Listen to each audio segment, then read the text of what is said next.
Welcome to the official first episode of the Requiro podcast. I'm your host, Megan Rugman. I realize that's like the first time I've ever said my name in these videos. Anyway, so today we are going to be talking about the Luigi Mangione case. And the reason why we're talking about the Luigi Mangione case is because I mentioned it in my last video. I really wanted to talk about this case because it fascinates me and gather all the information over the last couple of months, so I can just combine it all into this video. So just for the people that don't want to keep looking around for all the information and all that's scattered everywhere. And I also think my sister is very tired of me talking about Luigi Mangione, and I need an outlet for it. Let's get into it. Also, I realized I probably should have worn green for this. I am wearing red. Also, the only thing I actually own that's green is my car, and it's not the Luigi green we want. Let me go find some green things, and I guess that will count for the video. I'll be back. So I found some green things. I got a ginormous tub of Milo, not sponsored or affiliated with them. This is the most Australian thing I own, and it's not even mine. It's my sister's. She loves this stuff. I don't drink this stuff. You don't know what it is? Milo is a chocolate drink with some fiber and stuff into it. Milo tin, green. Some green tea. And then this little tea dispenser thing. There we go. Okay. Those are my green things for the video for Luigi. This is how the video is going to be structured. This video will be in order of the information being released to us, the public. So we're going to be starting from the very, very, very beginning, when this case first started with the shooting of Brian Thompson, all the way up to now, currently when I'm filming. The reason why I'm saying it's the 20th, 25, and currently in America it is the 19th, because I do live in Australia, so that means I live in the future compared to the rest of the world. And the answer is, the world is still shit in the future. So if you guys want to fast forward into the video for all the information that's updated to more recently, you can fast forward into the video. There will be timestamps down below, so you can just click on that and listen to the most recent information about this case. So this is something I want to add here. So I won't be talking about anything personal about Luigi Mangione, like his medical history with his back pain, and I won't be talking about his struggles with his love life. There is so much information about Luigi Mangione at the moment, literally everything. I feel like we're gonna learn about his blood type soon. This video is strictly about Luigi Mangione's case, and I won't be talking about anything personal about Luigi Mangione. I think Luigi Mangione deserves some privacy, even if everyone knows about it. But if I do it this way, I can at least add to his privacy a little bit, if that makes sense. Also, another thing I want to add is all the sources I used for this video will be on my website for this week's episode. So if you guys want to check out all the information or sources or anything I used in this video. Something I do want to add here, I want to recommend the YouTube channel Status Quote News. They were really useful finding all the information and all that, and finding all the documents for the Luigi Mangione case. They're really good. They're keeping up to date with the Luigi Mangione case and not being biased, so I do recommend checking those guys out. I have made a playlist of all the Luigi Mangione videos they made talking about the case and what's happening with him. I do recommend checking those guys out. I don't know why they haven't made a playlist yet though. I do also want to add is, if there's anything I missed or I didn't cover in this entire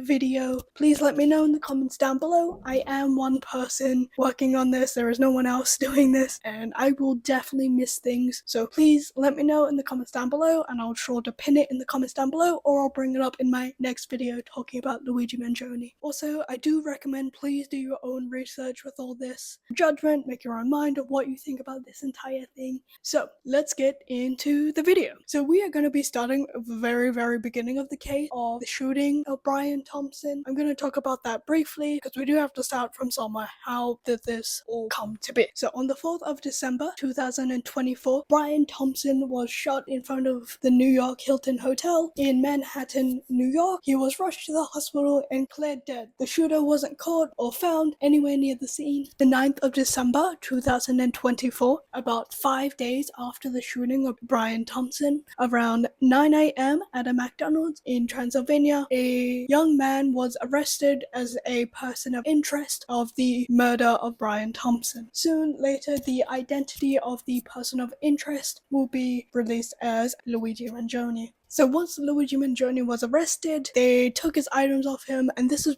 allegedly what they found in his backpack. They found a ghost gun. If you guys don't know what a ghost gun is a 3D printed gun. Those guns are very hard to find because they're not in the system or anything like that, and they're basically invisible. Again, I'm not in the American worldness, so I don't know too much about gun laws. I live in Australia. If you guys want to know about the reason why gun laws changed so much, go look it up. A very big thing, very tragic. Back to my thing. They also found 3D printed silencer for the ghost gun and also a mask that the alleged shooter was wearing. They also found some money, and they also found a book with alleged writing from Luigi Mangione that still has not been released to the public that I know of. You may know if I got that wrong. And also a fake ID. Again, this is all alleged. After 17 minutes of Luigi Mangione being questioned, he was accused and arrested for the murder of Brian Thompson. I will talk about the 17 minutes before Luigi Mangione was read his Miranda rights later on in the video. I do want to talk a little bit about Luigi Mangione wetting himself. Now, I did mention I won't be talking about Luigi Mangione's back problems, but this is kind of a little bit necessary to talk about the issue. The back problem Luigi Mangione has is spondylolisthesis.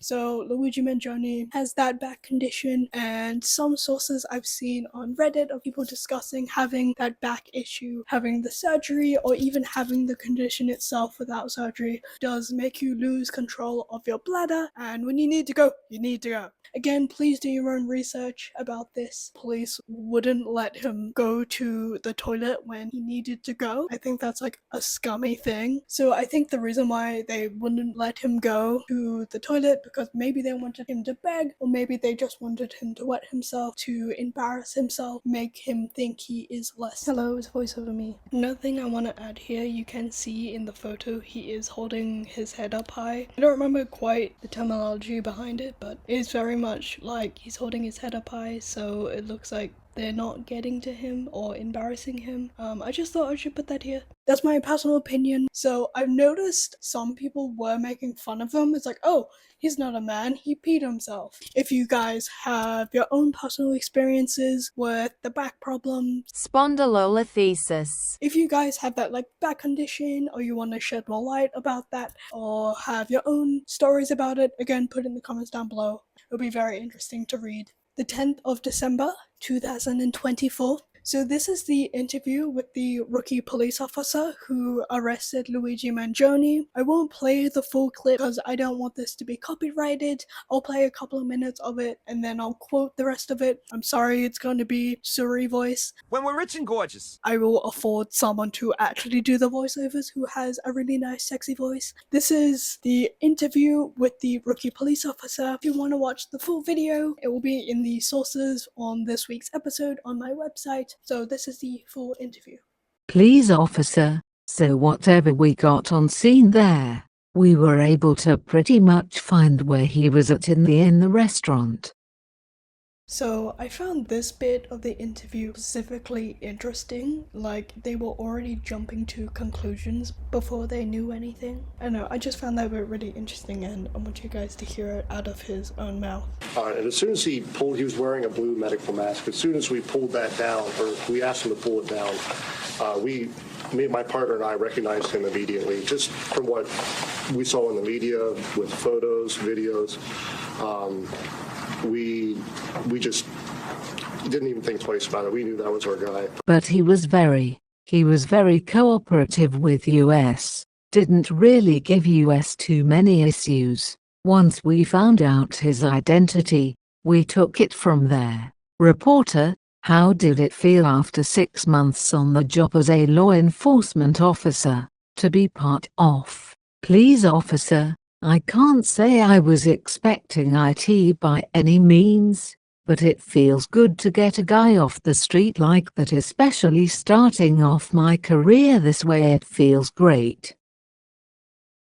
So that was the interview of the rookie police officer who arrested Luigi Mangione, and watching it, again, this is my personal opinion, take it with a grain of skepticism. I want that to be a new quote. Make that a new quote. Grain of skepticism.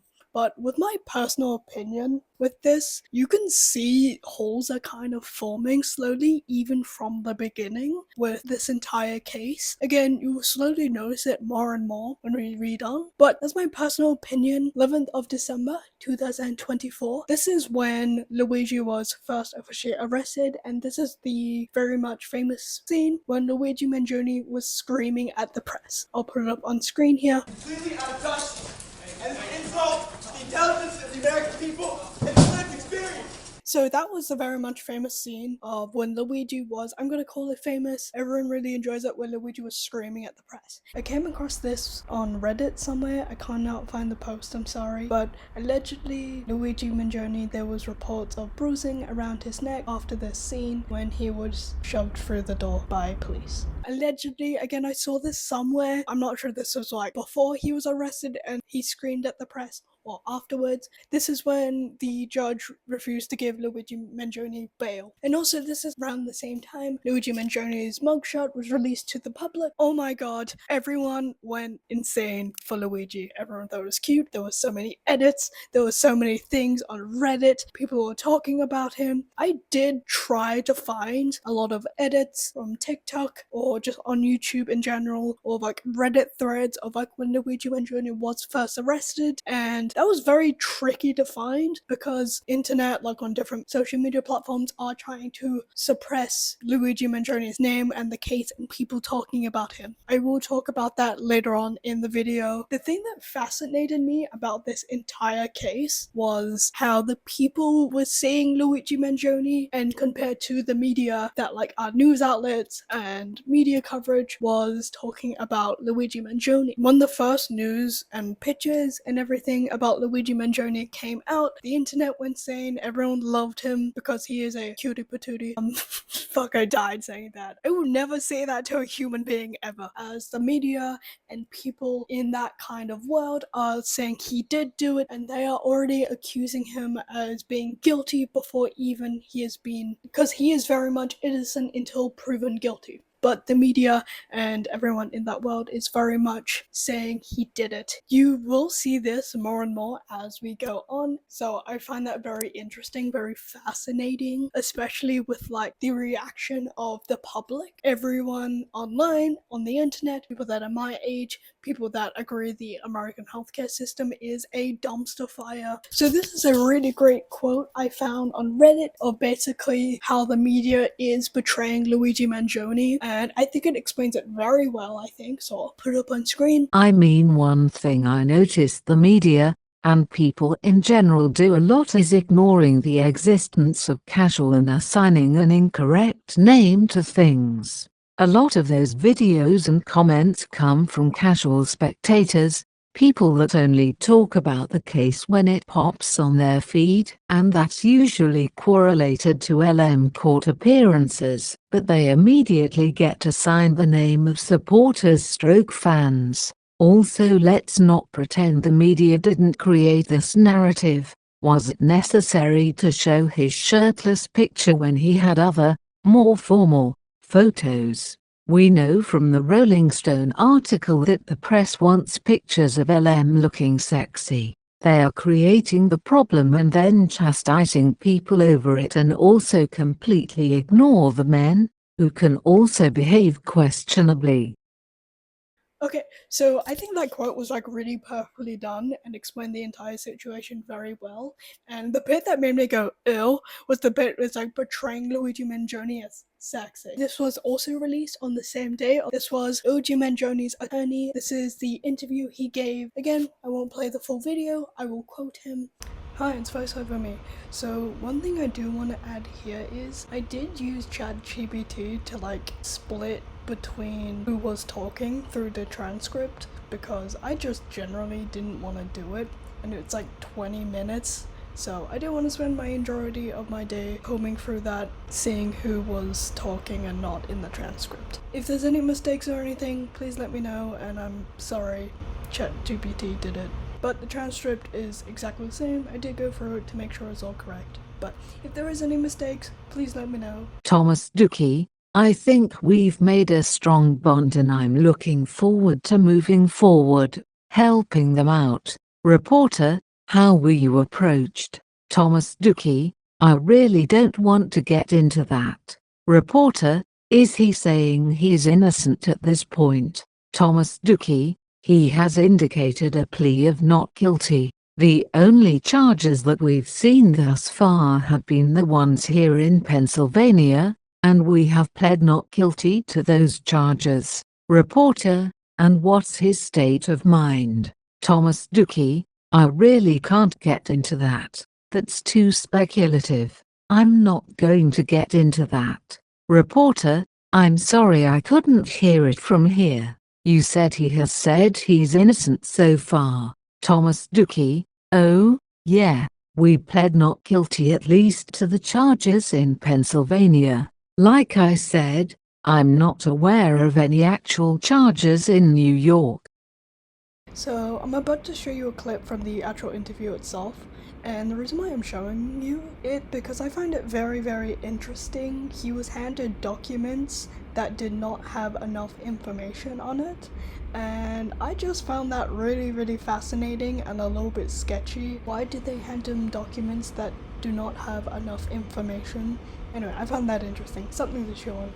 If you were in the hearing earlier, there was a proceeding where they introduced some documents, which, as I complained about, didn't have enough information for me. So we're looking forward to getting that additional information. Reporter, when did it happen? Thomas Dookie, it's not something that I was aware of. Okay, well, hopefully again. I wasn't at the arraignment yesterday. I hope he pled not guilty. I assume that's what happened. But today, when I entered my appearance, and for the record, he's pleading not guilty to those things. Listen, I haven't seen any evidence that says that he's the shooter. Like I said earlier, and I wasn't kidding around, a couple of things. If you're going to report something, report accurately. And remember, and this is not just a small thing, the fundamental concept of American justice is a presumption of innocence. And until you're proven guilty beyond a reasonable doubt, and I've seen zero evidence at this point, I'm not even aware of what any charges are. Reporter, that's just regarding the extradition request. Thomas Dookie, during the hearing today, yes, it was the extradition. We're going to take one step at a time. It's a long process. Reporter, the NYPD released photos of your client. Thomas Dookie, I don't have any control over what the NYPD does. If they release something, I hope I can get my hands on them. And if you guys get them, send them to me. I'd appreciate it. Reporter, can you clarify, you pleaded not guilty in the state of Pennsylvania. When did it happen? Thomas Dookie, he has a hearing coming up. I believe it's the 20-somethingth. I can't recall. A lot happened today. They haven't even had a prima facie case established yet. The burden is always on the government, thank God. And they're going to have to produce some evidence, and we're anxious to see it. Reporter, understanding that you haven't seen charges out of New York, if and when there are, will you be pleading not guilty? Thomas Dookie, that would be my expectation. That certainly would be my advice. Reporter, your client's demeanor, he was smiling, laughing. You had to tell him to stop talking. What are his feelings? Thomas Dookie, he seems outspoken. He's obviously, I said earlier, use your common sense. If you put yourself or a loved one in that position, it's natural to go through many emotional states. As far as him not talking, he's honest. I'm going to be a lawyer. I'm going to do all the talking. My client is not going to say anything. Reporter, A quick question about process. I was at the hearing last night. I don't remember any plea being entered. Thomas Dookie, as long as he hasn't pled guilty, that's all I care about. Reporter, in the Blair County case that's not the Thomas Dookie, I'm telling you, as his lawyer, he didn't have any lawyer of record until I got involved this afternoon. He's pleading not guilty to each and every one. Reporter, did your client waive extradition today? Thomas Dookie, no, he did not. That's why we wanted to make sure. Apparently there are news reports already going out that he waived his extradition. He did not do that. We're going to use the process and the Constitution and the rights that are available to any one of us in this room,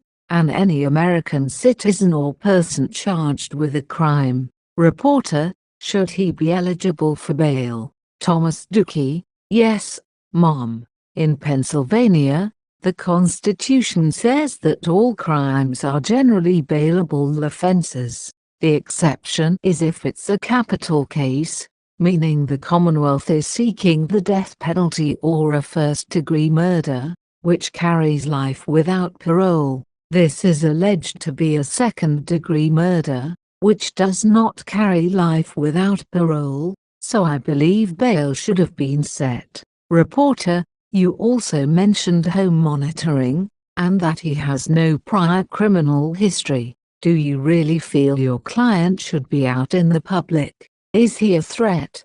Thomas Dookie, when you set bail, the judge can set it at $1 million, $5 million, but the point is, you get bail. Anytime you look at the criminal justice system, pretend you're in that spot, you'd want to be out. So yes, I believe he was entitled to bail.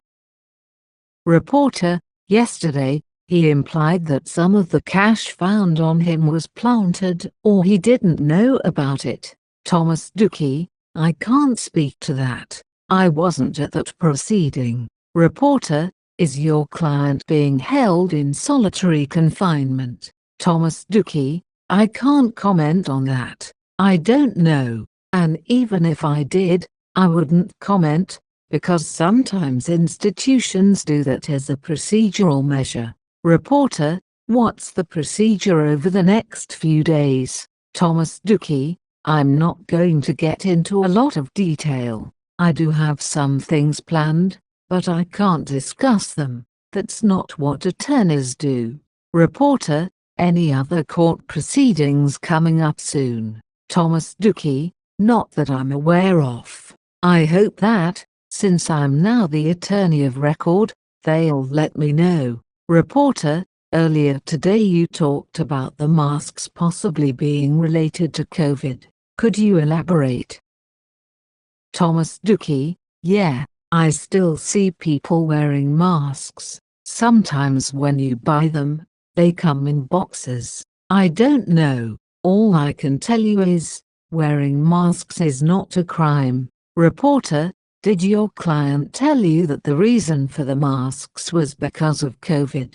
Thomas Dookie, I would never indicate anything he told me. I can't get into that. Reporter, is he worried?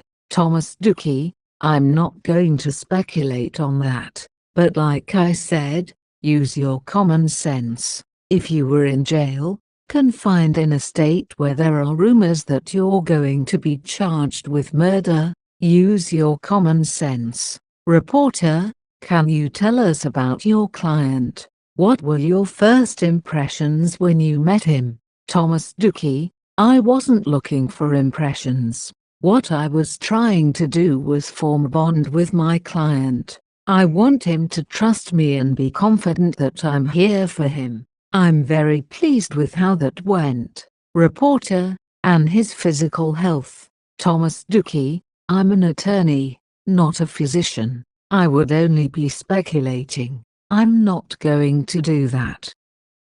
Reporter, what's the benefit of not waiving extradition and staying out of New York for now? Thomas Dookie, there are a lot of benefits to that. It would take too long to get into everything, but we're testing the process.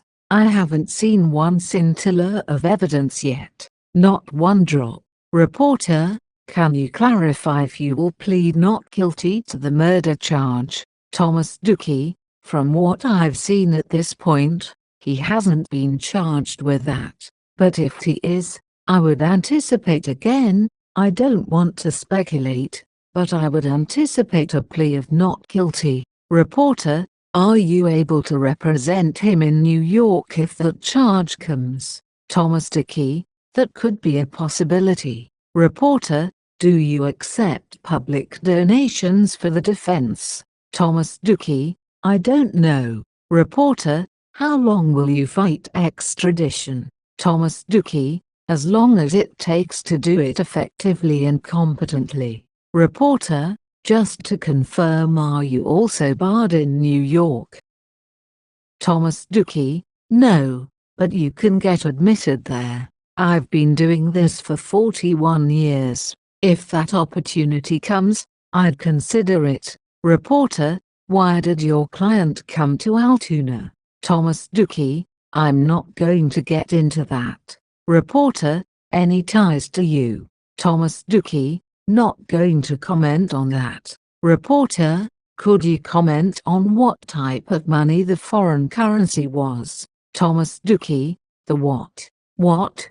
No, Mom, I could not, because again, I wasn't there. I haven't seen anything yet. I don't like to go by what I hear in the press, and now that I'm on board, I'm going to find out. Reporter, did you talk to him about the New York charges again? Thomas Dookie, I'm not going to get into what my client and I talked about. Reporter, have you spoken to his family?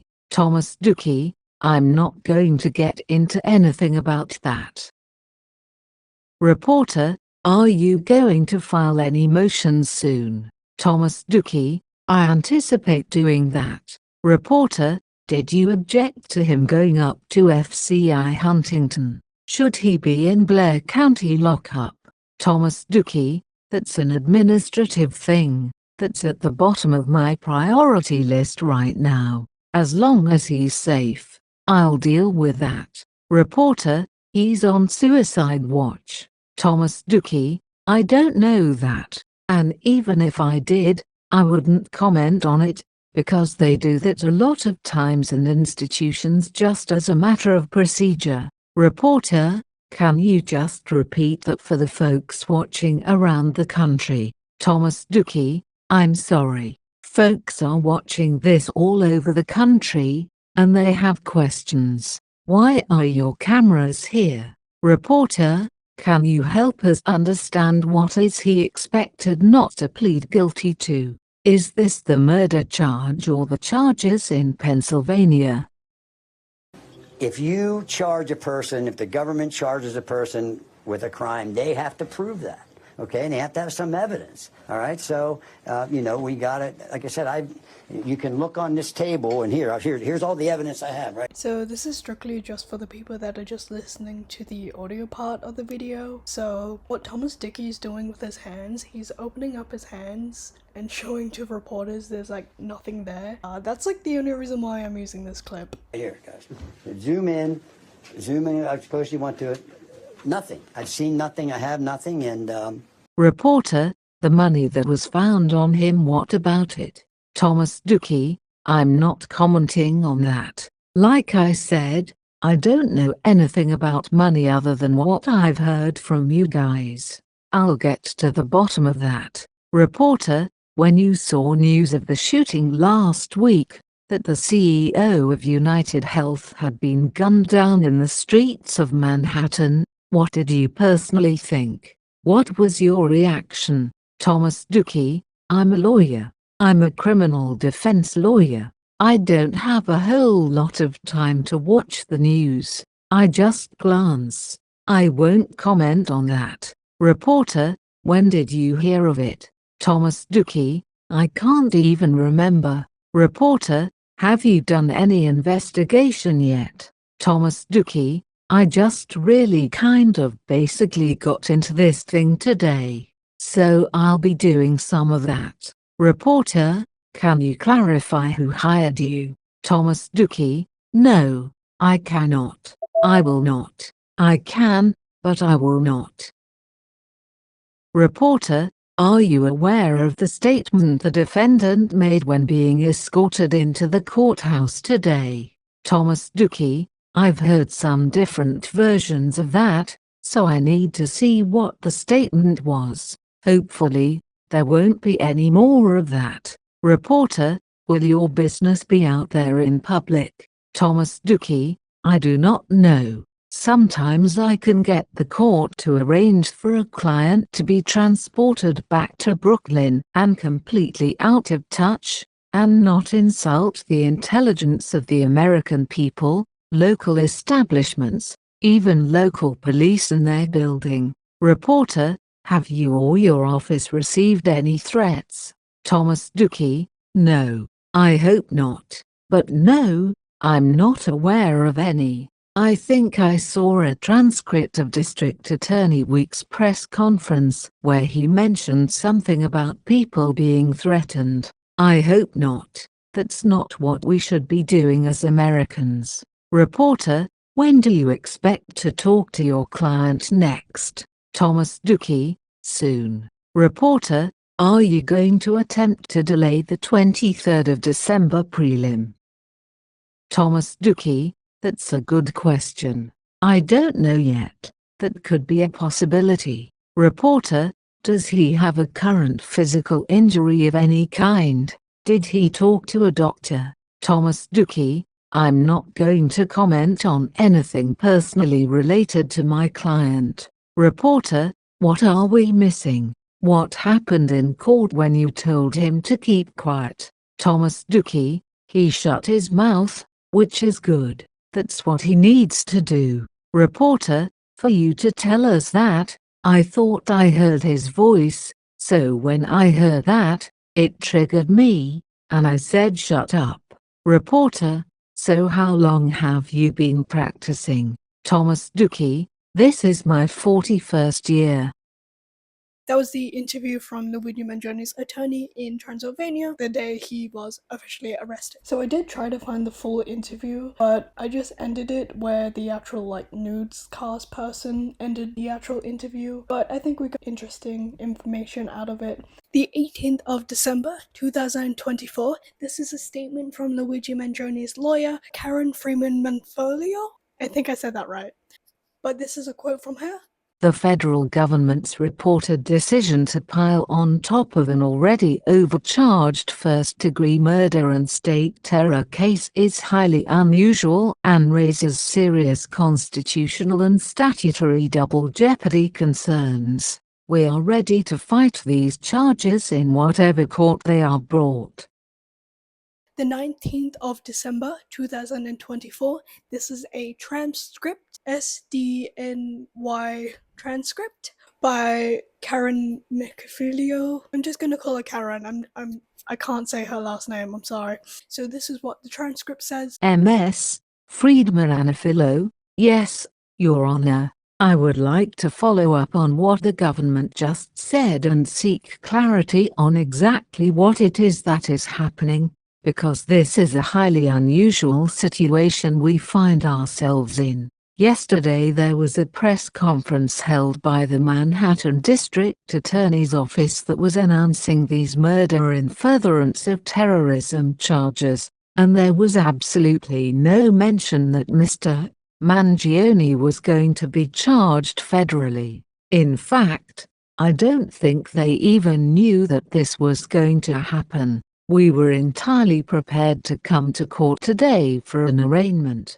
In fact, I was told by the Supreme Court in New York County that it was going to be at 2 p.m. today in New York County in front of Judge Caro. Again, we were entirely prepared to go there and be arraigned on that indictment. I want to note that the theory of the murder charge in the Manhattan DA case seems to be in conflict with and in opposite to the theory that is here being brought by the U.S. Attorney's Office. There, they talk about terrorism and potentially influencing a group of people. This is stalking an individual. That's what the theory is here. Those are two completely different theories. These seem like different cases. I find out today that all of a sudden we are here in the Southern District of New York facing charges that one charge is death eligible, and I would like to seek clarity from the government exactly what's happening here. Is there one case, two cases, two investigations? Is it a joint investigation? For example, Your Honor, if there is a joint investigation that implicates certain discovery obligations in the Manhattan DA case that if that case is proceeding, will be entitled to discovery. And there are a lot of factors here that I think are very confusing, highly unusual, and in over 3 decades of prosecuting and defending criminal cases in New York, frankly, I've never seen anything like that. What is happening here? And so any clarity that the government can give Mr. Mangione, we'd really appreciate it. 20th of December 2024. This is very much the infamous walk, a very flashy walk they did with Luigi Mangione, with all the security guards, with the mayor, I think, of like New York was there. Very much Superman vibes they were doing. It was very flashy, overdone, I think, my personal opinion. The media's, I guess, turning him more into a sort of like showpiece. The 23rd of December 2024. This is Luigi Mangione's first court hearing. This is a short clip of the actual hearing itself. I'll pull it up on screen for you guys. Charge you with the crime of murder in the first degree and other related charges. How do you plead to this indictment, sir? Guilty or not guilty? Not guilty.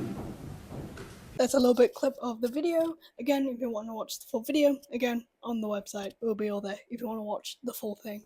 But this is the transcript. Prosecutor, we have a copy of the indictment, notice of immigration consequences, as well as rap sheet UH. I believe the court has it. We gave the court an extra copy and one to counsel. Does the court wish that we be heard with respect to bail? Judge: well, what is the situation with the federal authorities?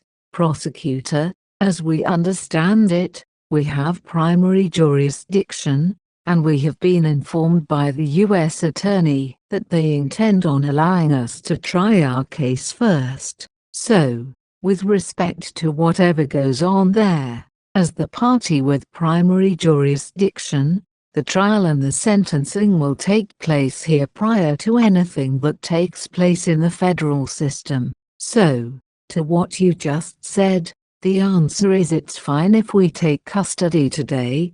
That I'm not sure about, because Your Honor signed a writ in which it says that we're going to return the defendant to federal custody. So I think that would be step 2. I do think that logically, as the party with primary jurisdiction, the custody should be here.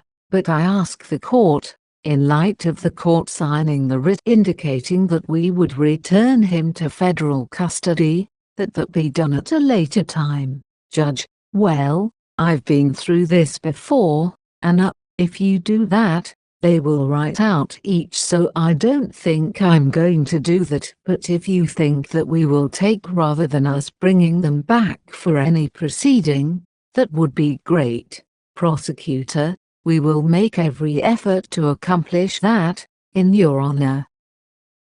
Judge: but there should be some detain. Prosecutor: yes, changes B. Judge: said something way too muffled, I couldn't hear what he said.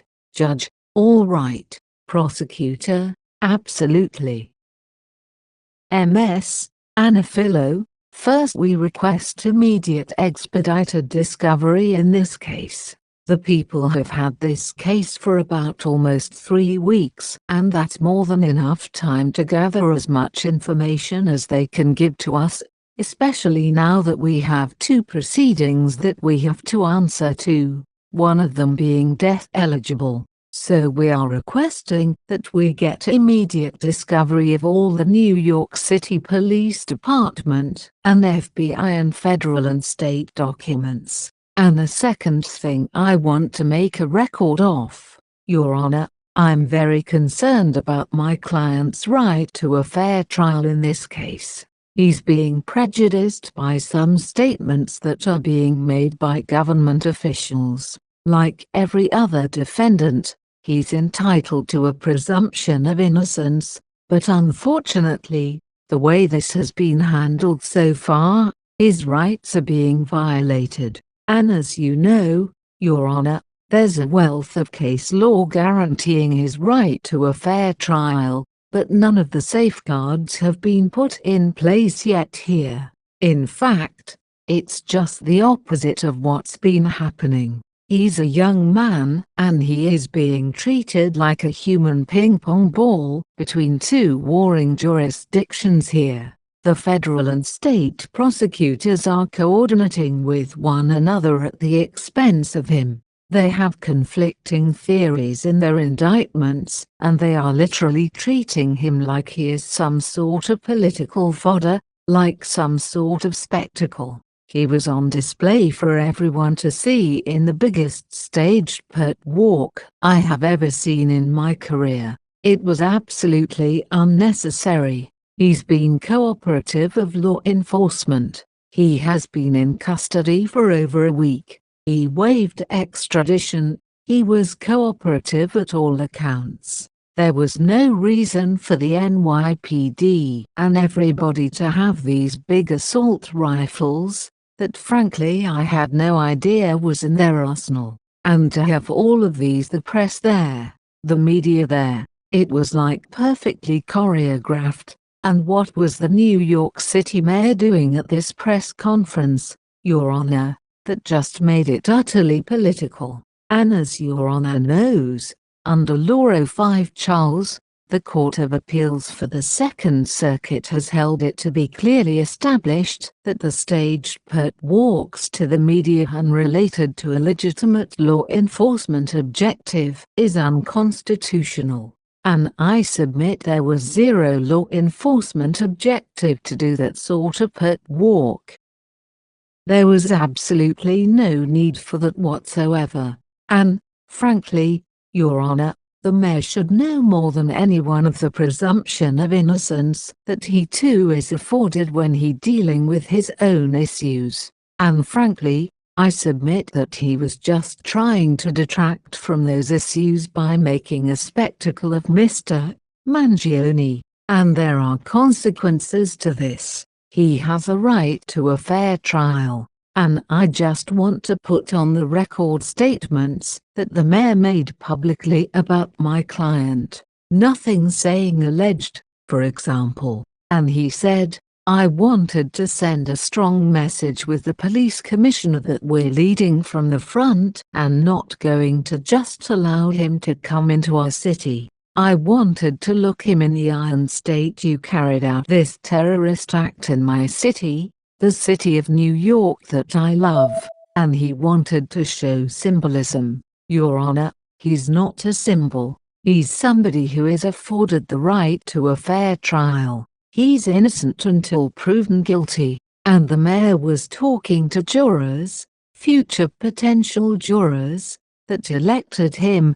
Those are the people that elected him that he is talking to and calling this man a terrorist. So, Your Honor, I just wanted to make a record of this and put everyone on notice that this has to stop. My client is entitled to a fair trial and the presumption of innocence. And we're going to fight these charges, whether it's in the state or federal, to the fullest extent. Thank you, Your Honor.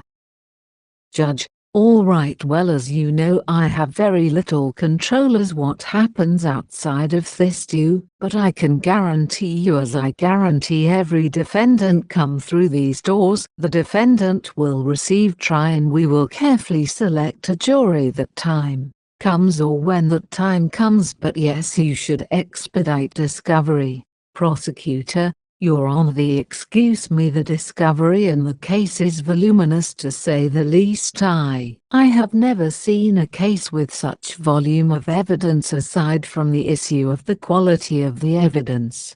And I suggest the counsel, because we have a discovery portal, but given how much evidence there is against this defendant, it would be smarter if counsel could provide us with a 2 terabyte external drive rather than rely on the crashing of the portal. With respect to statement and identification notice, we will be giving that notice within the next 15 days. We're preparing an ADF. We'll do our best to expedite discovery, but I'll say that with redactions and with the volume of it, we're hoping to do it as best we can. This is not a usual case in terms of the thousands of hours of video, tracking, and the like, and the fact that we're not only responsible for discovery in this county but in Eluna, where the arrest was made and where several officers were involved. We're in touch with those people, and we're going to get everything counsel's entitled to. As to other issues, I think a 30-day adjournment to see where we're at, and of course, counsel's aware of the various notices.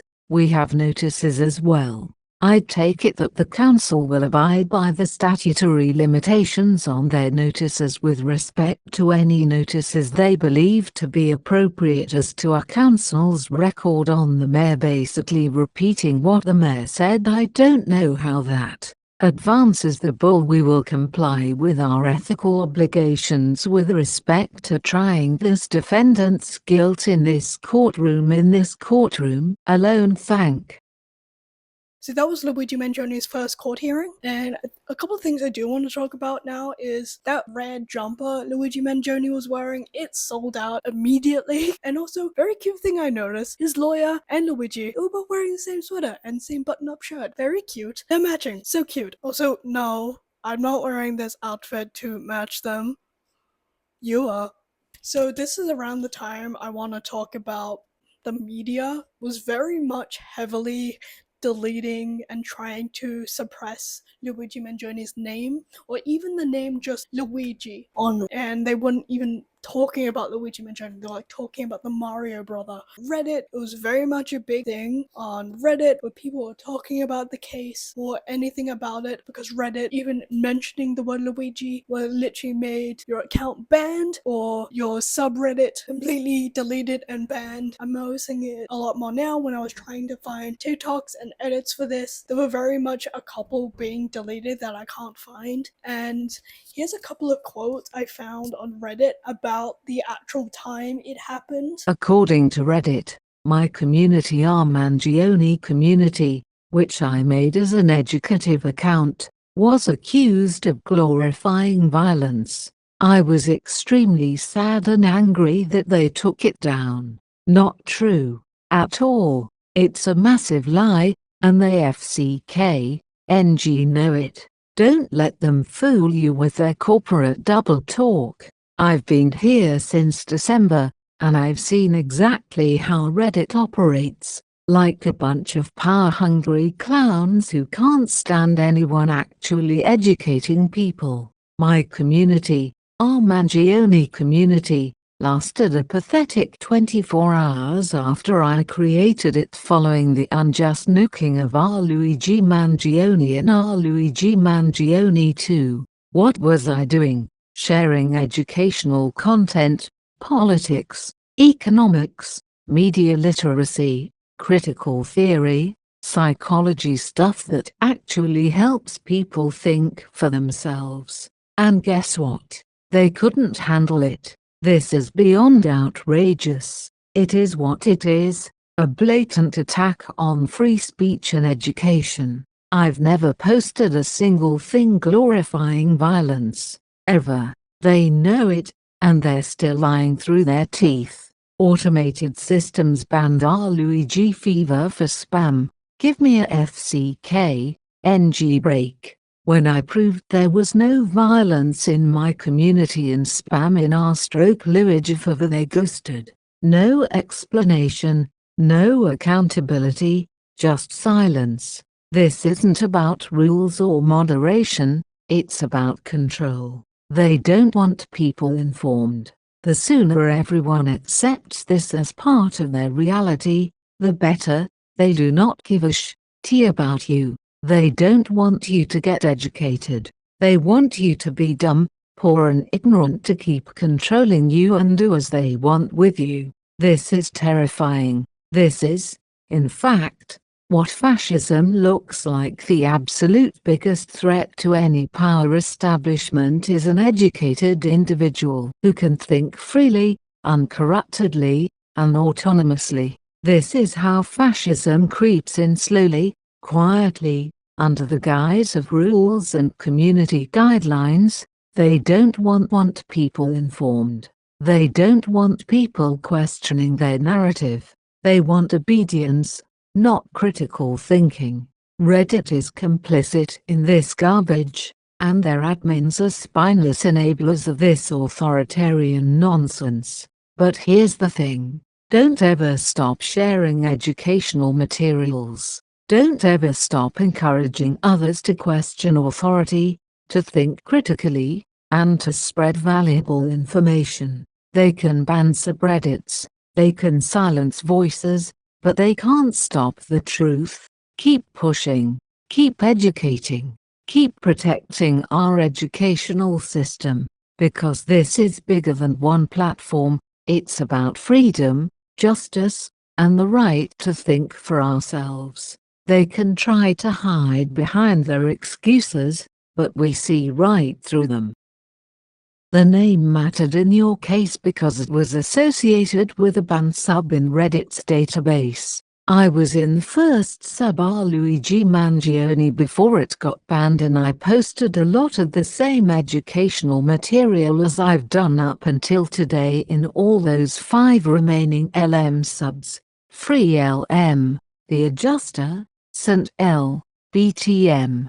It was an injustice. My sub was banned because the previous sub with a similar name was accused by Reddit of glorifying violence. That is not accurate. That sub wasn't promoting violence as Reddit claims.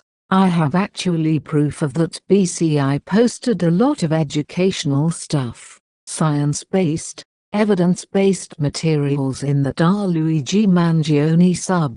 Nothing in those contents I've posted in Luigi Mangione promoted violence. Then they mistakenly applied the same logic to my sub, thinking, oh, this sub has this name, and we banned one with an almost identical name that we claim glorified violence. So we'll just assume this new one is doing the same. That's how they wrongly concluded my sub was promoting violence, even though it wasn't. So those are some quotes I found on Reddit that explained it really well. The first quote I used was from someone who started a new subreddit for the Luigi Mangione, and it's very useful about keeping up to date with what's happening with the case and all that. It's very useful. I'll put them down below. Please do not get it removed. It is very useful, especially for this video. I went on there quite a bit to find information for this that I couldn't find on my own. There are still a couple of Luigi Mangione subreddits floating around, but I do not think a lot of the original ones still exist. Some quotes I found about when Luigi Mangione subreddit getting deleted and shut down even if they weren't condoning violence whatsoever. Again, very much the media trying to stop people talking about him. You can see very much now the media is still very much trying to control the narrative people are thinking about Luigi Mangione and trying to control it to make it seem like he is guilty, or not trying to spread information around about the facts about the actual case itself. I find that very interesting. Sorry about the lighting change. I do live in Melbourne and it rains a lot. Now it's gonna currently rain soon. It's dark and cloudy, so I'm just using a lamp behind you guys to make me a little bit more brighter. Moving on. January 6, 2025. A letter was sent to the court to extend Luigi Mangione's indictment. Was moved from January 18th, moved to February 17th. Keep note about the delays. I'll put up on the screen how many times Luigi Mangione's case and indictment and all that has been delayed. February 4th, 2025. This is a quote from Luigi Mangione's legal team, and I'll put it up on screen for you guys. Luigi is aware of the fund and very much appreciates the outpouring of support. My client plans on utilizing it to fight all 3 of the unprecedented cases against him. One thing I do want to add here, a lot of the quotes I'm getting are literally from the actual Luigi Mangione information website, so that's where I'm getting these from. Here's another quote by the spokesperson. Philo Intrater LLP. It was released on the same day as the quote from Karen, but it was originally written on the 4th of January. The Agnifilo Intrater team is pleased to have Avi Moskowitz lend his considerable expertise in death penalty cases to Mr. Mangione's federal cases learned counsel. The charges could not be more serious and our client needs every resource at his disposal to fight these unprecedented charges in 3 jurisdictions. They were adding a new member to Luigi Mangione's legal team. So this is the 16th of February 2025. Here's a quote that was released on Luigi Mangione's website where you get all the information from Luigi Mangione himself. I am overwhelmed by and grateful for everyone who has written me to share their stories and express their support. Powerfully, this support has transcended political, racial, and even class divisions, as mail has flooded MDC from across the country and around the globe. While it is impossible for me to reply to most letters, please know that I read every one that I receive. Thank you again to everyone who took the time to write. I look forward to hearing more in the future. Luigi Mangione. Honestly, I think that's like really sweet. The 21st of February 2025. So this is Luigi Mangione's New York Supreme Court transcript. But sadly, with this court appearance, there wasn't any cameras filmed in the actual courthouse, but the only footage we have is Luigi Mangione walking into the actual courthouse and then outside when Karen does an interview. We'll go on to that next. So this is the entire transcript because again, cameras weren't allowed in the courthouse. I look so stupid when I paused the video at this point, but I do want to add here, so with the actual transcript I'm showing you guys, I will also show you the disclaimer. It is only on Karen's side of the transcript because of legal reasons they can't read the full thing. Please note that to avoid inadvertently running afoul of any court rules regarding the sharing of transcripts, we will only be sharing Ms. Friedman Agnifilo's statements made in court and her interactions with the judge, rather than a complete transcript. Proceeding continues means the proceeding continued, but is not reproduced in its entirety here. Ms. Friedman Agnifilo, good afternoon, Your Honor. My name is Karen Friedman Agnifilo for Luigi Mangione. I'm joined by Jacob Kaplan. I would ask that Your Honor please allow my client to be unshackled for this court appearance, please. The court, go ahead, you can uncuff him. A pause in the proceeding. The court, all right. Unless you need him to sign something, they'll allow him to do it after. Otherwise, for security reasons, they want to keep him cuffed. Ms. Friedman Agnifilo, I'd like to make a record regarding that. The court, sure. Ms. Friedman Agnifilo, you would let me know, is this an appropriate time to do that? The court, sure. But there's no jury here. So, Ms. Friedman Agnifilo, I understand, Your Honor, but this is a highly publicized and covered and photographed court proceeding with strong public interest. And when my client comes to court, because he's in federal custody, they bring him, they walk him in leg shackles, arm shackles, they have him sitting here, and there is no presumption of innocence. I'd also like to let you know that I go visit him regularly at MDC, where we sit in a room. He's completely unshackled. He is a model prisoner at MDC. There has not been an issue. He has not given the police one single problem. There is no reason for him to be this way in court with all these officers here standing here. The court, I understand that, but for security reasons and for the security people here, they would prefer him to remain cuffed. Okay. Good afternoon everyone. So, update on discovery. Proceeding continues. MS, Friedman Agnifilo, we object to a motion schedule at this time, Your Honor. The court, it appears you have enough. Listen, if you don't get the affidavits for the warrants, and I don't know exactly what they're going to be redacting from the grand jury minutes, but if we're just talking about identities, that would be enough for you to do your motions. MS, Friedman Agnifilo, well, we're talking about there are 3 separate prosecutions that are happening about one event, and there's a Pennsylvania matter, there's a federal matter, there's a New York matter, all 3 of which will involve discovery. We just today have been handed sounds like a lot more discovery, but frankly, we haven't gotten the bulk of the discovery. We haven't gotten a single DD5. We haven't gotten any police paperwork. I understand and appreciate Mr. Kaplan's remarks that we are going to be getting that in 2 weeks, but we have yet to receive any of that. We have yet to receive copies of the court. You got some of that today. You got it today. MS, Friedman Agnifilo, no, we do not have that today, Your Honor. That's what he said. He anticipates that they will provide in 2 weeks. They're in the process of doing that. Proceeding continues.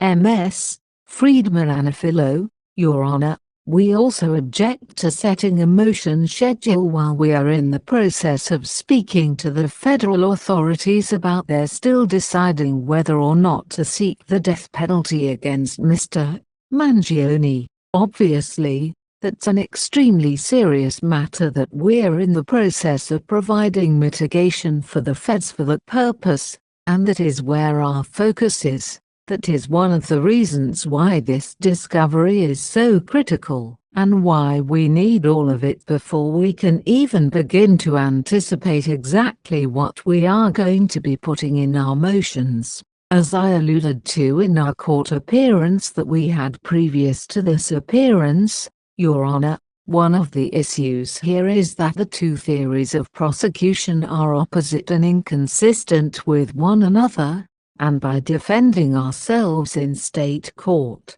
we are potentially providing fodder for the federal court appearance case and vice versa. And so it really is critical in this case that we receive literally everything, especially all of the information and the police work that was done here. And one more thing I just want to say about Altoona, Pennsylvania, Your Honor, if I may. From the limited information that we have, I have some police paperwork from Altoona already that I received from Mr.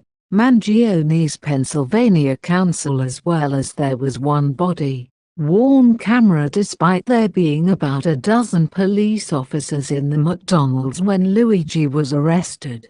We have one body-worn camera that was provided by the Manhattan DA's office that shows an angle. I think there's a very, very serious search issue in this matter, and there might be evidence that is suppressed in this case, which brings me to another related issue that I'd like to discuss, Your Honor, if I may. And I really appreciate you allowing me to make a record, but because there is a serious search and seizure issue here, and because we think that our client's constitutional rights were violated in Pennsylvania, we want to be able to have the opportunity to litigate that. However, we have been afforded his right to a fair trial is continuously being impacted, and I want to just bring to your honor's attention my shock, frankly, that the chief of detectives of the NYPD along with the New York City mayor had time to sit down with HBO and put hair and makeup on and provide information about the arrest, the prosecution, their theory about the case, and evidence about Mr. Mangione that we have not even received. This journal that they're calling his manifesto, we have never have been provided copies. They had actors playing Luigi on television. It didn't sound anything like him, by the way. The court, all right, I'm going to cut you off, because that has nothing to do with you moving to have the grand jury minutes inspected for sufficiency. That's definitely going to be an issue in this case, or moving to controvert any of the warrants. You could always supplement your motions, but it's got to start, so you should have your motions in by the 9th of April, people to respond by the 14th of May, the 26th of June. We'll see if I can have a decision by then, but I hope to. And again, the sooner we order the hearings, the sooner you'll have your suppression hearing. MS, Friedman Agnifilo. Yes, Your Honor, the court will see you on the 26th of June. MS, Friedman Agnifilo. Your Honor, just one logistical request. Because of the different custody and court matters, we are unable to meet with Luigi before or after alone, and we would just request if we could just have a minute or two of privacy with him, or at least to have a little space so we can talk to him. The court. 1 second. A pause in the proceeding. The court. You would have to do it now. Right here. MS, Friedman Agnifilo. Your Honor, if I may just make one more record. Because of this unusual circumstance of him being in federal custody but proceeding first on the state case, we do just want to make a record that I think Mr. Mangione is being treated differently than other defendants who would be prosecuted in this court, who would be able to have access to his attorneys, who could sit here unshackled, who Your Honor could make decisions. You know, I don't have a problem remanding him right here, so he's here in the city. I thought you guys, the people, were working on trying to get him so we have custody, and that the federal jurisdiction said we were going first, meaning New York. Mr. Z. Kaplan, Your Honor, the agreement remains that we are to try this case first. However, there's no agreement up to this point to transfer custody from federal custody to state custody. The court, I mean, is there even an indictment? MS, Friedman Agnifilo. No, Your Honor, the court, in federal court, so they're holding him on a complaint. Mr. Z. Kaplan, on the consent of the defense. MS, Friedman Agnifilo. When they're hanging the death penalty over your head, you have no choice but to consent. The court, I get it. Okay. Can you come up for a second? Whereupon, an off-the-record discussion was held at the bench. MS, Friedman Agnifilo, conferring with client. The court, all right. Whereupon, the proceeding was adjourned to the 26th of June, 2025. Hi, it's voiceover me. I totally forgot to add when I was filming this. I'm also adding in the interview Karen gave once outside of the courthouse as well here. So this will be the next bit. I mentioned it at the beginning, but I forgot to add a little thing here. Luigi thanks everybody for being here today. My name is Karen Friedman Agnifilo, and I'm here with Jacob Kaplan and the rest of Luigi Mangione's legal team. My intention is not to give a press conference, not to give remarks, and not to speak outside of court, because I think the most important thing is to speak in court on the record. But since video cameras, the application for video of today's proceeding was denied, I thought I would give the remarks that I gave in court out here so that the people who are interested in hearing what's happening to Luigi Mangione can hear what's happening to Luigi Mangione. So I'm going to do my best to stick to the remarks that were given in court. First, I want to start by talking about the fact that Luigi Mangione remains in federal custody, where he is being prosecuted in 3 jurisdictions: by the federal government, by New York State, and by Altoona, Pennsylvania.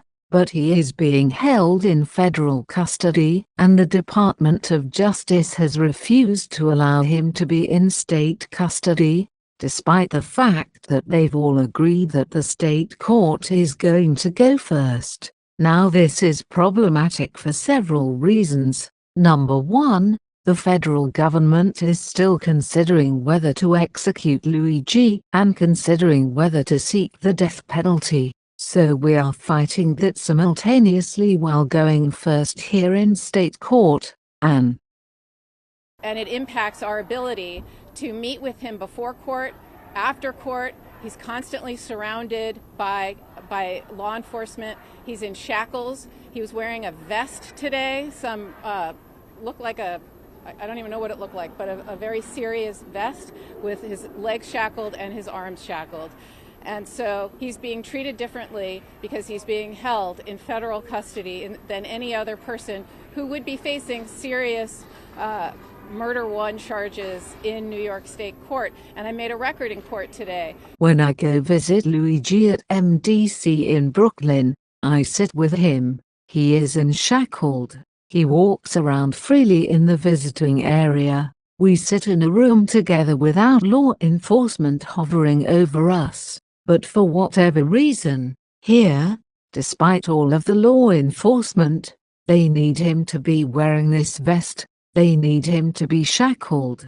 They stand right over us and we get no time with him. So, he is being treated differently because of this unusual, and frankly, the fact that he is being prosecuted by 3 jurisdictions for 1 event. It all is about one thing, one single event. So we object to that. We also made a record today that although the Manhattan DA's office has been providing discovery, we are past the discovery deadline, but they have made an effort to provide discovery, and we appreciate it. But what we haven't received is the police paperwork from New York City. We haven't received any of they call them DD5S. Those are the follow-up police reports that detectives write. I'm sure there will be hundreds of them and we have not received those yet. Very important. We've also just today received the discovery regarding the arrest in the Altoona case, and we've received a little of that previously. And we are concerned that Luigi's constitutional rights were violated in Pennsylvania, and there are serious search and seizure issues that will be litigated in that case in Pennsylvania, and in this case here, and in the federal case, because it is alleged that Luigi had a gun on him and had other property on him that they are going to use against him in all of the cases. If there is a search and seizure issue, and again, we have to review all of the paperwork and camera footage when we receive it before we say definitively whether we think there is one. But so far what we are seeing is we think there is a serious search and seizure issue, and so we want the opportunity to litigate it, including in Pennsylvania, where he was supposed to have a court date on the 24th of February. But the Department of Justice is refusing to transport him and allow him to face the charges in Pennsylvania, so he cannot litigate those issues in Pennsylvania. Which brings me to the most important point that we made today, which is Luigi's right to a fair trial is being infringed upon because he is being publicly treated as guilty and as having the presumption of guilt, as opposed to the presumption of innocence, which is what he is entitled to. And although of course I understand the NYPD's need for a press conference before an arrest, or after an arrest, which they did here, I didn't like it, but they did it, and I understood it. What I did not understand was how shocking it was that this week, on HBO in a documentary, I see the chief of detectives and the New York City mayor, full hair and makeup done, sitting down, and giving an interview for television, and talking about the evidence in Luigi's case, talking about police paperwork that we don't have,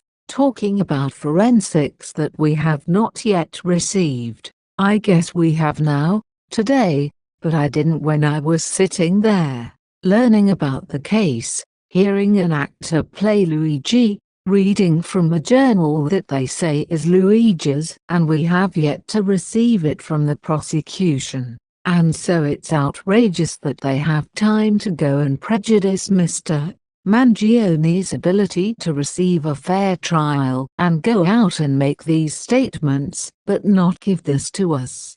And so we are concerned, because if the chief of detectives is telling everybody about all this evidence, and what if it ultimately gets suppressed because it was an illegal search and seizure in Altoona, Pennsylvania? How is he going to get a fair trial? So those are a little bit more than I was allowed to say in court, but that's the gist of it.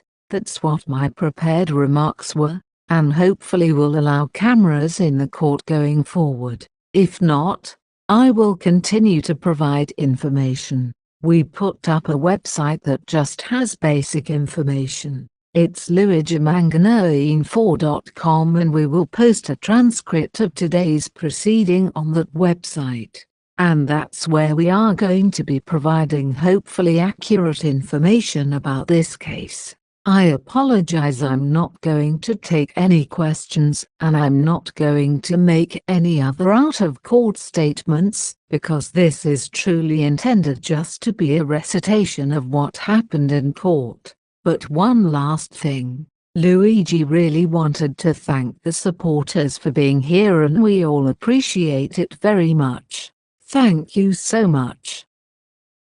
So that was a statement from Karen. One thing I do find it interesting, because they literally put a vest on him. I do find that kind of interesting. It's like, why did they do that? Also, in the courthouse as well, Luigi Mangione photos shown his ankles and his hands were handcuffed. We'll talk a little bit more about later on about Luigi Mangione's, how they've been treating him later on in the video. Also, surprisingly, everyone lost their minds about Luigi Mangione wearing loafers without socks. I just have this in my notes, just in brackets, make 1800s jokes about ankles. But I don't really have a smart-ass joke about ankles in 1800s. I can give you a fun fact about tablecloths. So the reason why tablecloths were invented, it was so women can have them slightly above their table, so it will turn on men when they come to their house. A fun fact for you guys. Anyway, back to Luigi Mangione case. The 25th of February 2025. This is a update from the Commonwealth of Transylvania updates. So I'll put it up on screen. Hi, it's voiceover me. So there are some bits in the actual documents I'm just going to personally redact. So if you guys go look at the documents in your own personal time and realize it's not redacted, it's just because it is personal information of Luigi Mangione, or his attorney or other people in the actual document itself. I just don't want it out there. And also I'm not gonna read certain things because it's quite boring. It's actually just a bunch of numbers. I also want to say sorry if the voiceover is a little bit different. I'm doing it through my laptop because that's the only way I can look at the documents, and my voice to text person is very robotic and I don't know how to change it, so sorry about that. But anyway, here's the documents. Page 1, Commonwealth of Pennsylvania, v. Luigi Nicholas Mangione, defendant, in the Court of Common Pleas of Blair County, Pennsylvania, no. CP07CR0002724-2024, type of document, omnibus pre-trial motion for relief filed on behalf of E.G. Nicholas Mangione, defender, attorney for defendant, Thomas M. Dickey, Esquire, Pennsylvania ID 4147, Tom Dickey Law Offices, PC, 308 Orchard Avenue, Altoona, Pennsylvania 16602, redacted. Page 2 in the Court of Common Pleas of Blair County, Pennsylvania Criminal Division, Commonwealth of Pennsylvania.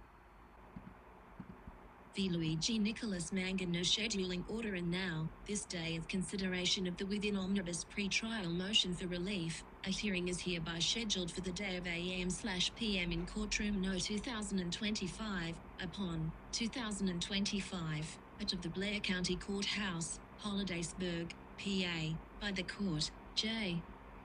Court of Common Pleas of Blair County, Pennsylvania, Commonwealth of Pennsylvania.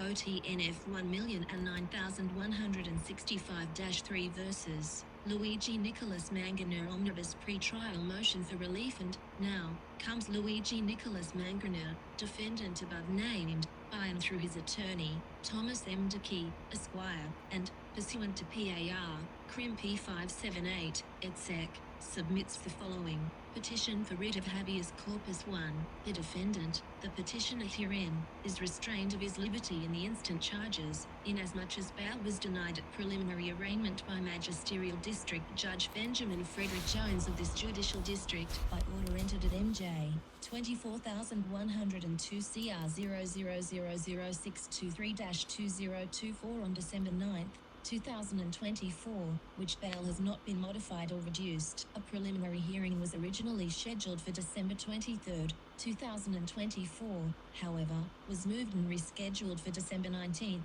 2024, in order to coincide with an extradition hearing scheduled for the same date. In proceedings before Magisterial District Judge Jones, District 24-1-02, at MJ 24102 CR 0000623-2024, on December 19, 2024, the defendant waived the instant charges to the Court of Common Pleas of Blair County. This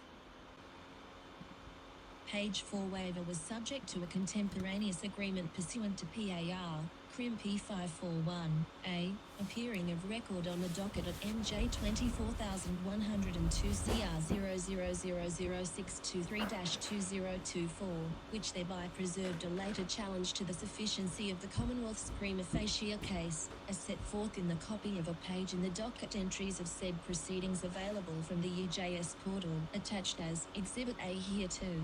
The instant charges, as alleged in the criminal information filed of record on December 31st, 2024, at 11:29 a.m., charged, I, Count 1, forgery, utters forged writing, in violation of 18 PA, CS Section 4101, 3, a felony of the third degree, 2, Count 2, firearms not to be carried without license, in violation of 18 PA CS Section 6106, 1, a felony of the third degree, 3, Count 3, tamper records or identification, writings, in violation of 18 PA CS Section 4104, a misdemeanor of the first degree, and, 5, Count 4, possess instrument of crime in violation of 18 PA CS Section 907, a misdemeanor of the first degree, and, v, Count 5, false identification to law enforcement officer, in violation of 18 PA CS Section 4914,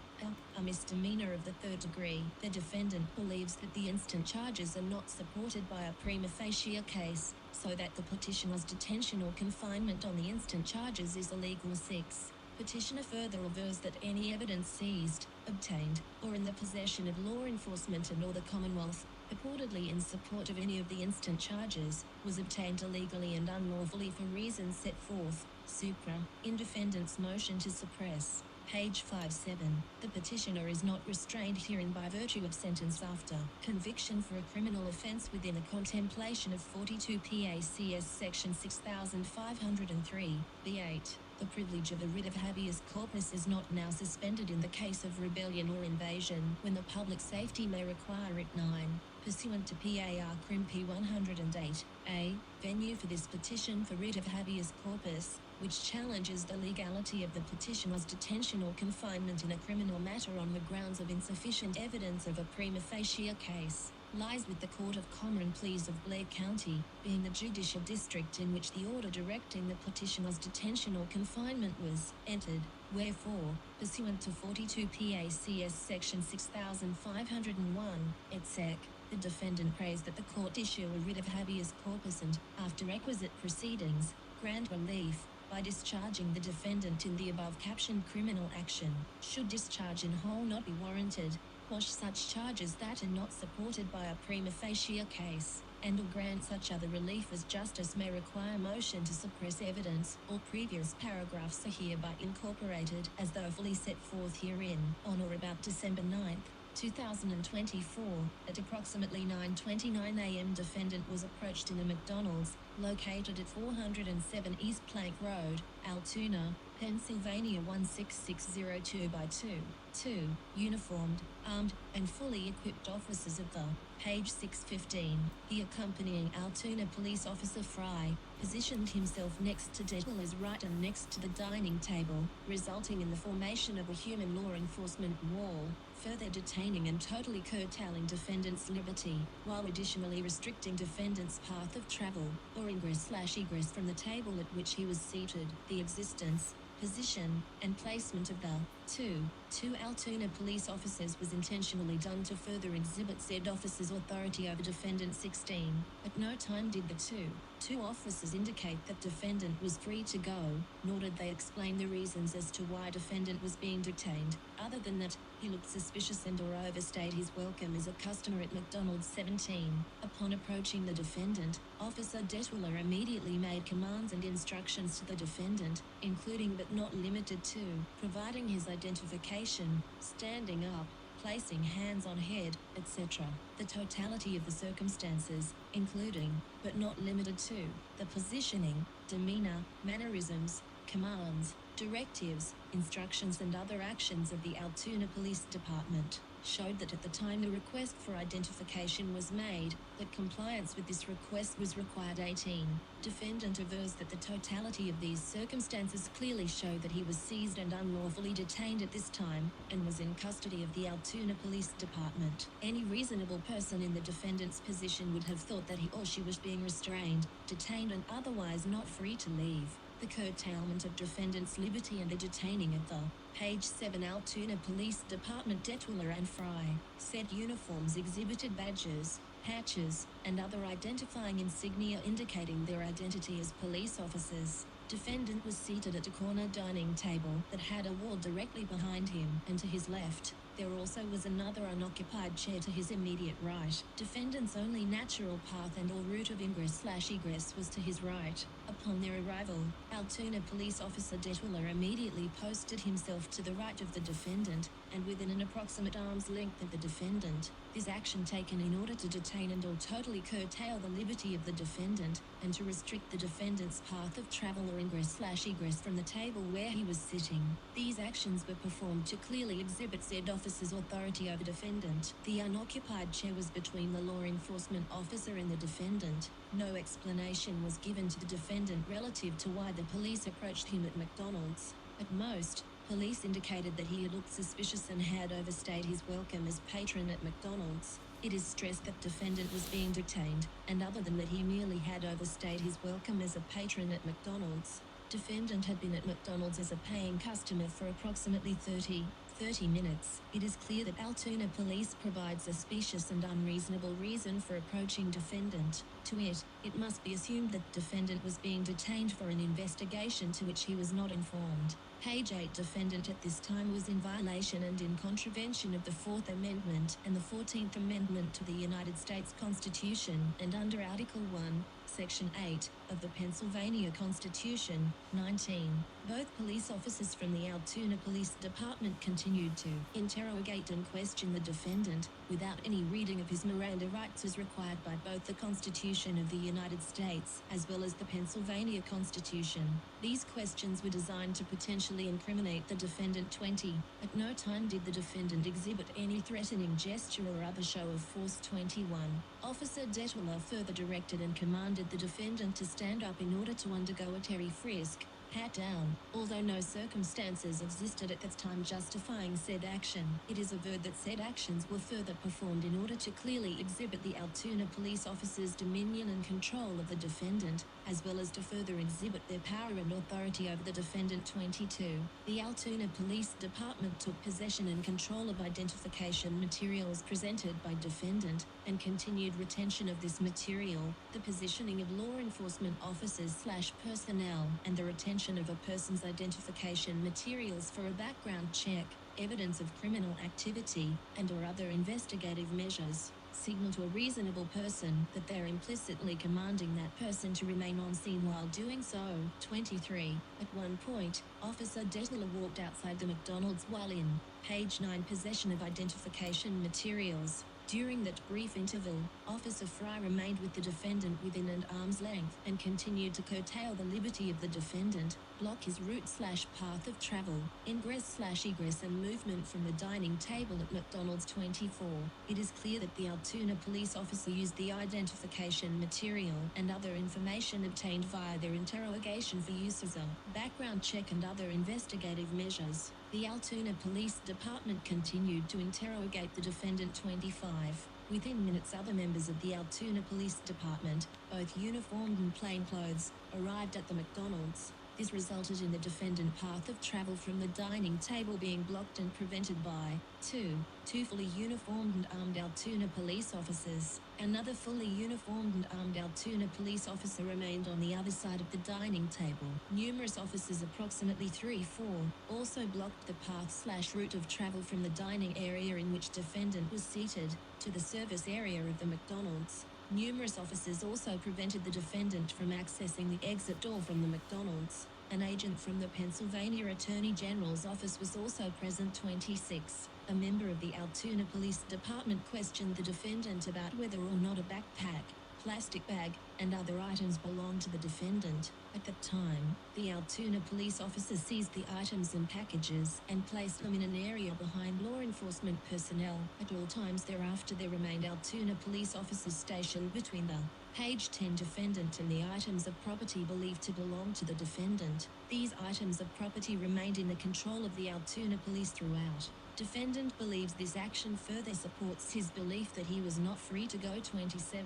In order for the defendant to exit the dining table to venture to the service area of the McDonald's, he would have had to pass no less than approximately 7 to 10 members of the Altoona Police Department and/or other law enforcement personnel. At this time, it is believed that there was in excess of 10 law enforcement personnel surrounding the defendant in a small dining area. It again became abundantly clear that the defendant's curtailment of liberty, seizure and unlawful detention and custody continued by this group of law enforcement personnel. No reasonable person would have believed that they were free to leave. The curtailment of defendant's liberty and the detaining of the defendant at this time was in violation in contravention of the 4th Amendment and the 14th Amendment to the United States Constitution and under Article 1, Section 8 of the Pennsylvania Constitution. During this period of custody, various members of the Altoona Police Department continued to interrogate the defendant with the intentions of obtaining incriminating statements from the defendant. The totality of the circumstances presented by the Altoona Police Department again make it clear that the defendant was in custody and that the actions by the Altoona Police Department constituted a custodial interrogation of the defendant. Both police officers from the Altoona Police Department continued to interrogate and question the defendant without page 11 any reading of his Miranda rights as required by the Constitution of the United States as well as the Pennsylvania Constitution. These questions were designed to potentially incriminate the defendant. 29. In excess of 15 minutes had passed and the defendant's unlawful detention, seizure, curtailment of liberty, custody, and interrogation continued. he still had not been given any information as to why he was being held. This continued curtailment of defendant's liberty, seizure, and lawful detention and custody of the defendant was in violation and contravention of the Fourth Amendment and the 14th Amendment to the United States Constitution, and under Article 1, Section 8 of the Pennsylvania Constitution. 30. The relevant police conduct exhibited at this time communicated to a reasonable person that he or she was not at liberty to ignore the police presence and go about his or her business. The actions by the Altoona Police Department and others sent a clear and strong signal to the defendant and any other reasonable person that the officers would not allow him to leave while the inquiry is in progress. 31. Finally, after approximately 15 minutes of the defendant's unlawful detention, seizure, and continued custody, he was advised by Officer Dedler that he was officially under a police investigation. He was not read his Miranda rights at the time. Defendant was then asked who he was, at which time defendant replied that he was Luigi Mangione. He was further interrogated by members of the Altoona Police Department. 32. After approximately 2 more minutes of interrogation, a member, page 12 of the Altoona Police Department folks, read the defendant his Miranda rights. At the conclusion of the reading of said Miranda rights, the defendant was asked if he wished to speak to police, at which time the defendant shook his head no. Officer Fox immediately stated to the defendant that you are not in custody. 33. This statement was materially false, inaccurate, and contrary to law. It is clear at this time that the defendant was in fact in custody, and had been in fact in custody, since his illegal and unlawful seizure, detention, curtailment of liberty. Again, this unlawful seizure, detention, curtailment of liberty was in contravention of both the Fourth Amendment and the 14th Amendment to the United States Constitution, and under Article 1, Section 8 of the Pennsylvania Constitution. 34.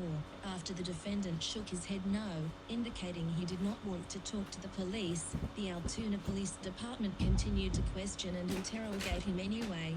He was then subjected to another Terry frisk. He was then placed in handcuffs and was informed that he was being detained. For reasons stated, infra, it is the defendant's position that he has been illegally seized, detained, and in custody contrary to the protections provided by both the Fourth Amendment and the 14th Amendment to the United States Constitution, and under Article 1, Section 8 of the Pennsylvania Constitution. A photograph was then taken of him by an agent of the Pennsylvania Office of the Attorney General. Members of the Altoona Police Department continued to interrogate the defendant despite indications by the defendant that he did not wish to speak to law enforcement. Page 1335. Approximately 7 minutes later, defendant was physically removed from the McDonald's for, according to police reports, being placed under arrest, taken into custody for the crime of providing false identification to law enforcement, and transported to the Altoona Police Department. Said arrest was illegal and unlawful at this time, insofar as the defendant did not commit the crime of false identification to law enforcement officer, in violation of 18 PACS Section 4914. At the same time, members of the Altoona Police Department commenced a thorough search of defendant's backpack and other items. Defendant avers that this search and seizure was illegal and unlawful, and in violation of the protections afforded by both the Fourth Amendment and the 14th Amendment to the United States Constitution, and under Article 1, Section 8 of the Pennsylvania Constitution. 37. During the search of the backpack, the Altoona police uncovered a clip wrapped up in underwear and other items. Contained within that backpack was a separate package secured by duct tape. Said package was opened via removal of the duct tape with a knife by a member of the Altoona Police Department without a valid search warrant. Said package contained a computer chip. Defendant avers that this search and seizure was illegal and unlawful, and in violation of the protections afforded by both the Fourth Amendment and the 14th Amendment to the United States Constitution, and under Article 1, Section 8 of the Pennsylvania Constitution. 38. At the McDonald's, police also discovered a clip containing bullets, page 14, which was wrapped up in some undergarments. At the time, the Altoona Police Department decided to repack the backpack and take it to the Altoona Police Department for further searches and seizures. 39. At the Altoona Police Department, the Altoona Police continued to search the backpack, resulting in the seizure of numerous items, including but not limited to the following: 9mm handgun with printed lower receiver, mechanized upper receiver, suspected 3D printed suppressor, red notebook, referred to and titled by a police officer as a manifesto, and multiple handwritten notes. A full list of seized items is hereby attached as Exhibit B here too. Defendant avers that the search and seizure of items at the Altoona Police Department was in violation of protections afforded to the defendant via the defendant avers that this search and seizure was illegal and unlawful, and in violation of the protections afforded by the 4th Amendment and the 14th Amendment to the United States Constitution, and under Article 1, Section 8, of the Pennsylvania Constitution, 41, insofar as the seizure of the defendant and the search and seizure of the backpack and other packages was contrary to the protections afforded to the defendant by the 4th Amendment and the 14th Amendment to the United States Constitution, and under Article 1, Section 8, of the Pennsylvania Constitution, any and all items obtained from the age 15 Magisterial District Judge 24 1st to 2nd docket number MJ-24102-CR-0000623-2024 Criminal Docket Commonwealth of Pennsylvania versus Luigi Nicholas Mangione, page 1 of 3. Case information. Judges signed, Magisterial District Judge Benjamin F. Jones. Issue date, the 9th of December, 2024, OTN, Foxtrot 1,009,165-3 file date, the 9th of December, 2024, arresting agency, Altoona Police Department arrest date, the 9th of December, 2024, complaint number, 2024-29133 incident number, 2024-29133, disposition, waived for court disposition date, December 19th, 2024 County, Blair Township, Altoona City case status, closed, status information case status, closed status date, December 31st, 2024 processing status, case transferred to Court of Common Pleas December 19th, 2024 completed 9th of December, 2024, awaiting preliminary hearing 9th of December, 2024, awaiting preliminary arraignment, calendar events event type, preliminary arraignment schedule of December, 29th time, start, 6:30 p.m., event type, formal arraignment scheduled start January 24th, 2000, 8:30 a.m. room, not listed schedule status, scheduled, confinement location, Blair County Prison confinement type, county jail confinement reason, bail denied confinement date, the 9th of December, 2024. Exhibit A contains a small tab with the label Exhibit A, printed on February 21st, 2025, at 10:36 a.m. page 16 Magisterial District Judge 24 1st to 2nd docket number MJ-24102-CR-0000623-2024 Criminal Docket Commonwealth of Pennsylvania versus Luigi Nicholas Mangione, page 2 of 3. Defendant information: name, Mangione, Luigi Nicholas. Date of birth, redacted. Sex, male. Race, white. Home, redacted. Advised of his right to apply for assignment of counsel. Yes. Public defender requested by the defendant. Yes. Application provided for appointment of public defender. Yes. Has the defendant been fingerprinted? No. Case participants. Participant type, arresting officer. Participant name, Fry, Tyler S. Defendant, Mangione, Luigi Nicholas. Bail set, bail action type, denied. Bail action date, the 9th of December, 2024. Bail type, denied. Originating court, Magisterial District Court. Nebbia status, none. Percentage, amount, $0. Bail action reason, no combination of conditions can ensure community safety.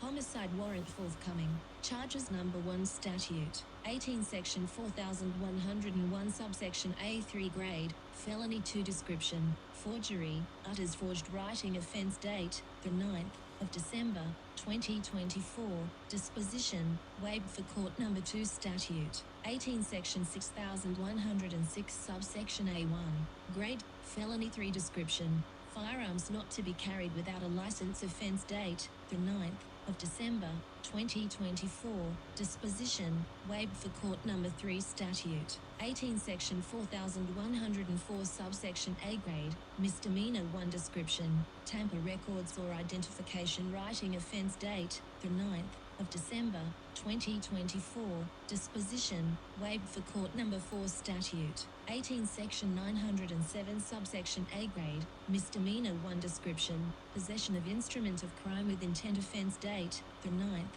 of December, 2024, disposition, waived for court, number 5 statute, 18 section 4914 subsection A grade, misdemeanor 3 description, false identification to law enforcement officer offense date, the 9th of December, 2024, disposition, waived for court, disposition, sentencing details case disposition, waived for court disposition date, December 19th, 2024 was defendant present, yes offense sequence and description, forgery, utters forged writing, waived for court firearms not to be carried without license waived for court tamper records or identification writing, waived for court, possession of instrument of crime with intent, waived for court false identification to law enforcement officer waived for court, page 17 Magisterial District Judge 24 1st to 2nd docket number,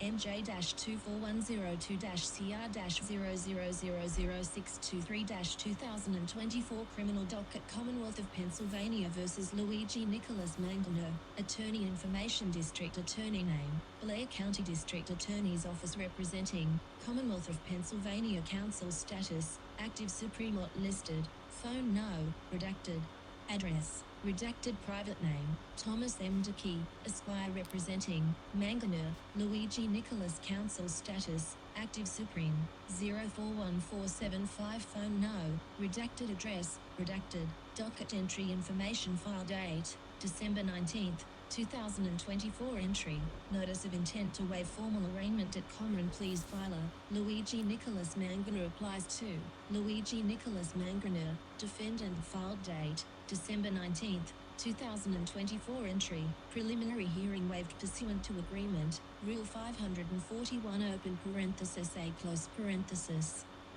Filer, Luigi Nicholas Mangione applies to, Luigi Nicholas Mangione, defendant filed date, December 19th, 2024 entry, waived for court filer, Magisterial District Judge Benjamin F. Jones applies to, Luigi Nicholas Mangione, defendant file date, the 9th of December, 2024, entry, docket transcript printed filer, Magisterial District Court 24-1-02 applies to, Luigi Nicholas Mangione, defendant file date, the 9th of December, 2024, entry, fingerprint order issued filer, Magisterial District Court 24-1-2.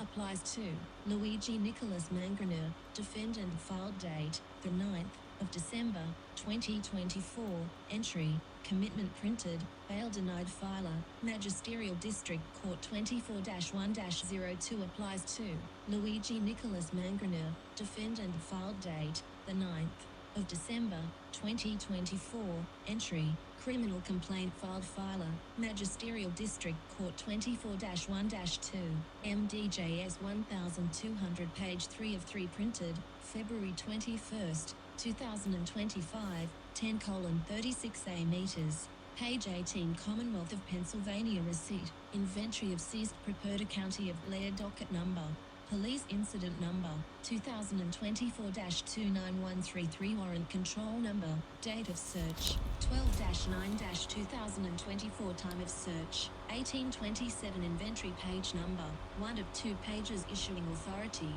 Det Houston Agency, Altoona Police Det Badge No. 300. The following property was taken/seized and a copy of this receipt/inventory with a copy of the search warrant and affidavit, S, if not sealed, was, personally served on, name of person, Luigi Mangione was left at, describe the location, item number, quantity, item description, make, model, serial no, color, etc. 1. Red notebook manifest in multiple handwritten notes. 2. 1. 9mm black ghost handgun. 3. U.S. passports, Maryland, D.O. 3 cards debit credit. 4. 1. For Luigi Mangione, homemade 3D printed silencer. 5. 1. 9mm magazine with 12 rounds, 3 hollow .6. 1. U.S. currency 478077. 1. Foreign currency 8. 1. AA batteries wired loud music, 32 kilobyte SD card disk 9. 1. Polaroid digital camera mini, Ludwig 615010. 1. Medical mask / watch / pen / rope / flashlight / LED sense. 11. 1. USB from wallet 12. 1. USB on necklace 13. 1. CVS receipt 14. 2.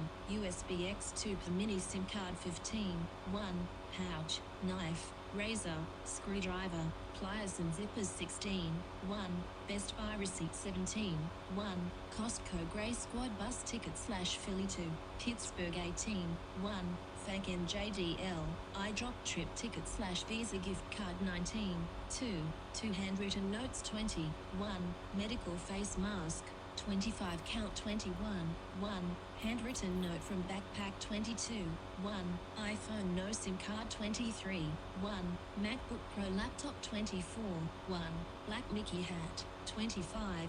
1. Green jacket, brown bracelet, black shoes / black belt / black hat. We do hereby state that this inventory is to the best of my knowledge and belief, a true and correct listing of all items seized, and that I resign this receipt / inventory subject to the penalties and provisions of Title 18 PA, CS 4904, B, unsworn falsification to authorities. Signature of person issuing receipt, inventory, signature present, printed name, Philip Feetherson affiliation, APD badge or title, 523. Signature of witness, signature present, printed name, Det Discon Diaz affiliation, N, A badge or title, 1681. Signature of person making search, signature present, printed name, not listed. Commonwealth of Pennsylvania receipt, inventory of seized Property County of Blair docket number, police incident number, 2024-29133 warrant control number, date of search, 12-9-2024 time of search, 1827 inventory page number, 2 of 2 pages issuing authority, Det Houston Agency, Altoona Police Dept, badge no, 300. The following property was taken / seized, and a copy of this receipt / inventory with a copy of the search warrant and affidavit, S, if not sealed, was personally served on, name of person, Luigi Mangione was left at, describe the location, item number, quantity, item description, make, model, serial no, color, etc. 26. 1. Book title The Anarchist Cookbook 27. 1. Folded page with powder residue 28. 1. Envelope marked target list, containing printed names and addresses 29. 1. Clear ziplet with unknown white powder 30. 1. Notebook with encryption key sketches 31. 1. Journal labeled X date 32. 1. Phone charger 33. 1. Flash drives labeled C 2234. 1. Wireless router 35. 1. Empty gun holster 36. 1. Black gloves 37. 1. Hoodie, dark blue 38. 1. Backpack, black 39. 1. Grey beanie 40. 1. Wired earbuds 41. 1. Tool roll, wrenches, pliers, screwdriver 42. 1. USB cable 43. 1. Roll of duct tape 44. 1. Disposable lighter 45. 1. Gas mask filter 46. 1. Emergency blanket 47. 1. Notebook, grid paper with codes 48. 1. Mini flashlight 49. 1. Pack of zip ties 50.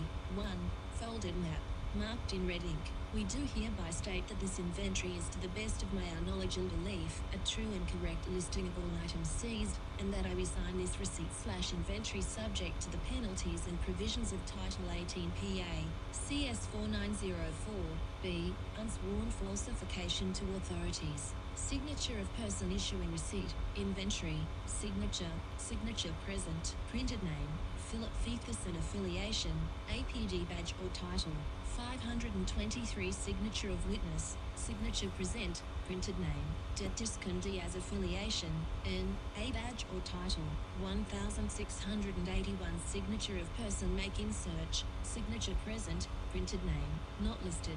Page 19 Commonwealth of Pennsylvania receipt, inventory of seized Praperda County of Blair docket number, police incident number, 2024-29133 warrant control number, date of search, 12-9-2024 time of search, 1827 inventory page number, 2 of 2 pages, Det Houston Agency, Altoona Police Dep badge no, 300. The following property was taken/seized, and a copy of this receipt/inventory with a copy of the search warrant and affidavit, S, if not sealed, was personally served on, name of person, Luigi Mangione was left at, describe the location, item number, quantity, item description, make, model, serial no, color, etc. 24, 1, Under Armour leggings 25, 1, black backpack with clothing, hair clippers, food wrapped, wireless equipment 26, 1, black folder 27,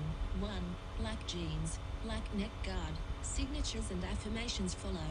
We do hereby state that this inventory is, to the best of my knowledge and belief, a true and correct listing of all items seized, and that I resign this receipt/inventory subject to the penalties and provisions of Title 18 PA, CS 4904B, unsworn falsification to authorities. Signature of person issuing receipt, inventory, signature present, printed name, Philip Feithkerson affiliation, APD badge or title, 323. Signature of witness, signature present, printed name, Det Oscar Diaz affiliation, NYPD badge or title, 4656. Signature of person making search, signature present, printed name, not listed.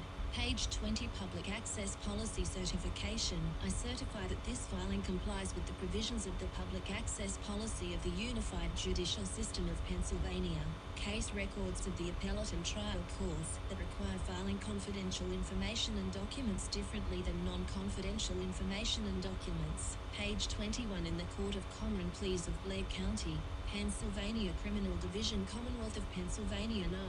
CP 07CR 0002724-2024 Luigi Nicholas Mangione Certificate of Mailing Peter J. Weeks, Esquire Blair Court Courthouse Holiday Soon. Steal the Honorable Jackie A. Bernard Blair County Courthouse 423 Allegheny Street Hollidaysburg, Pennsylvania 16648 Tom Dickey Law Offices, PC.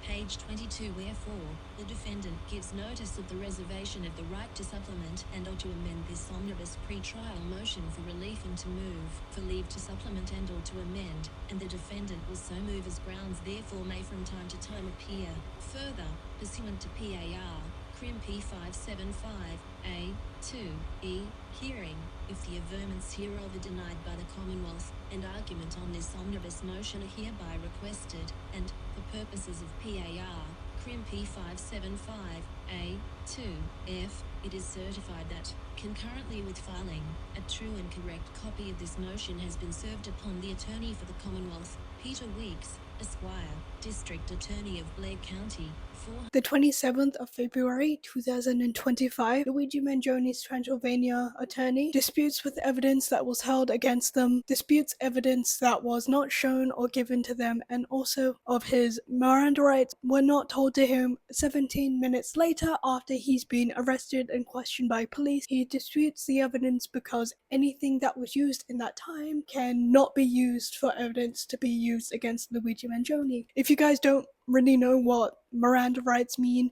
this is the definition what the Miranda rights mean. Miranda warning, tenet of United States criminal procedure that protects an individual's rights during an arrest. When a suspect is taken into custody and interrogated, members of law enforcement are legally bound to apprise the suspect of several rights that are underpinned by the U.S. Constitution, as outlined in the U.S. Supreme Court decision Miranda v. Arizona, 1966. Suspects must be informed that they have the right to remain silent, that anything they say can be used as evidence, that they have the right to speak with an attorney before and while speaking to law enforcement, and that an attorney will be provided if a suspect cannot afford one. The actual text of the Miranda warning delivered by law enforcement officers may vary between jurisdictions, but, as long as these rights are specified, slight differences in language are permitted. An additional point often included in a Miranda warning is that a suspect may opt to conclude the interrogation at any time, even after initially agreeing to talk. Also, another thing happening around this time as well, there were a lot of fake letters floating around, people saying it was from Luigi Mangione when they weren't, because a lot of the fake letters, some of them were good, maybe the people who were writing them wanted clout, saying, oh, Luigi Mangione wrote me a letter, so exciting, and then other letters were saying really, really mean, horrible things that Luigi Mangione would not say. I don't have the exact dates for this, but it was like roughly a month ago, but I just thought I should throw it up in here. At this point, Luigi Mangione's legal team did have to go in and make an update on the website saying this is how you can tell the difference between an actual letter from Luigi Mangione and all the fake letters floating around from Luigi Mangione. Take it with a little bit of skepticism every time you see someone say, I got a letter from Luigi Mangione. Also, here's something like really sweet I thought I should add in here. So if you guys sent Luigi Mangione a letter, there is a part on his official website where he's made an actual list of what letters he's received and when he's received it. Hopefully he's like got back to you or seen your letter. At the time of writing this, he was only allowed 10 to 5 letters per day, but recent update, he does receive about 10 to 15 letters a day. Very exciting stuff. I think it was a really sweet thing for Luigi to do, to actually write a little timetable and post it on his official website. Supporters of Luigi may see if he actually received your letter. Check it out on his actual website. Maybe you can like see he's received your letter yet. 3rd of March 2025. So you probably have noticed we still haven't really heard about Luigi Mangione's indictment yet. Luigi Mangione's indictment was extended another 30 days. So this is the second time Luigi Mangione's trial has been delayed.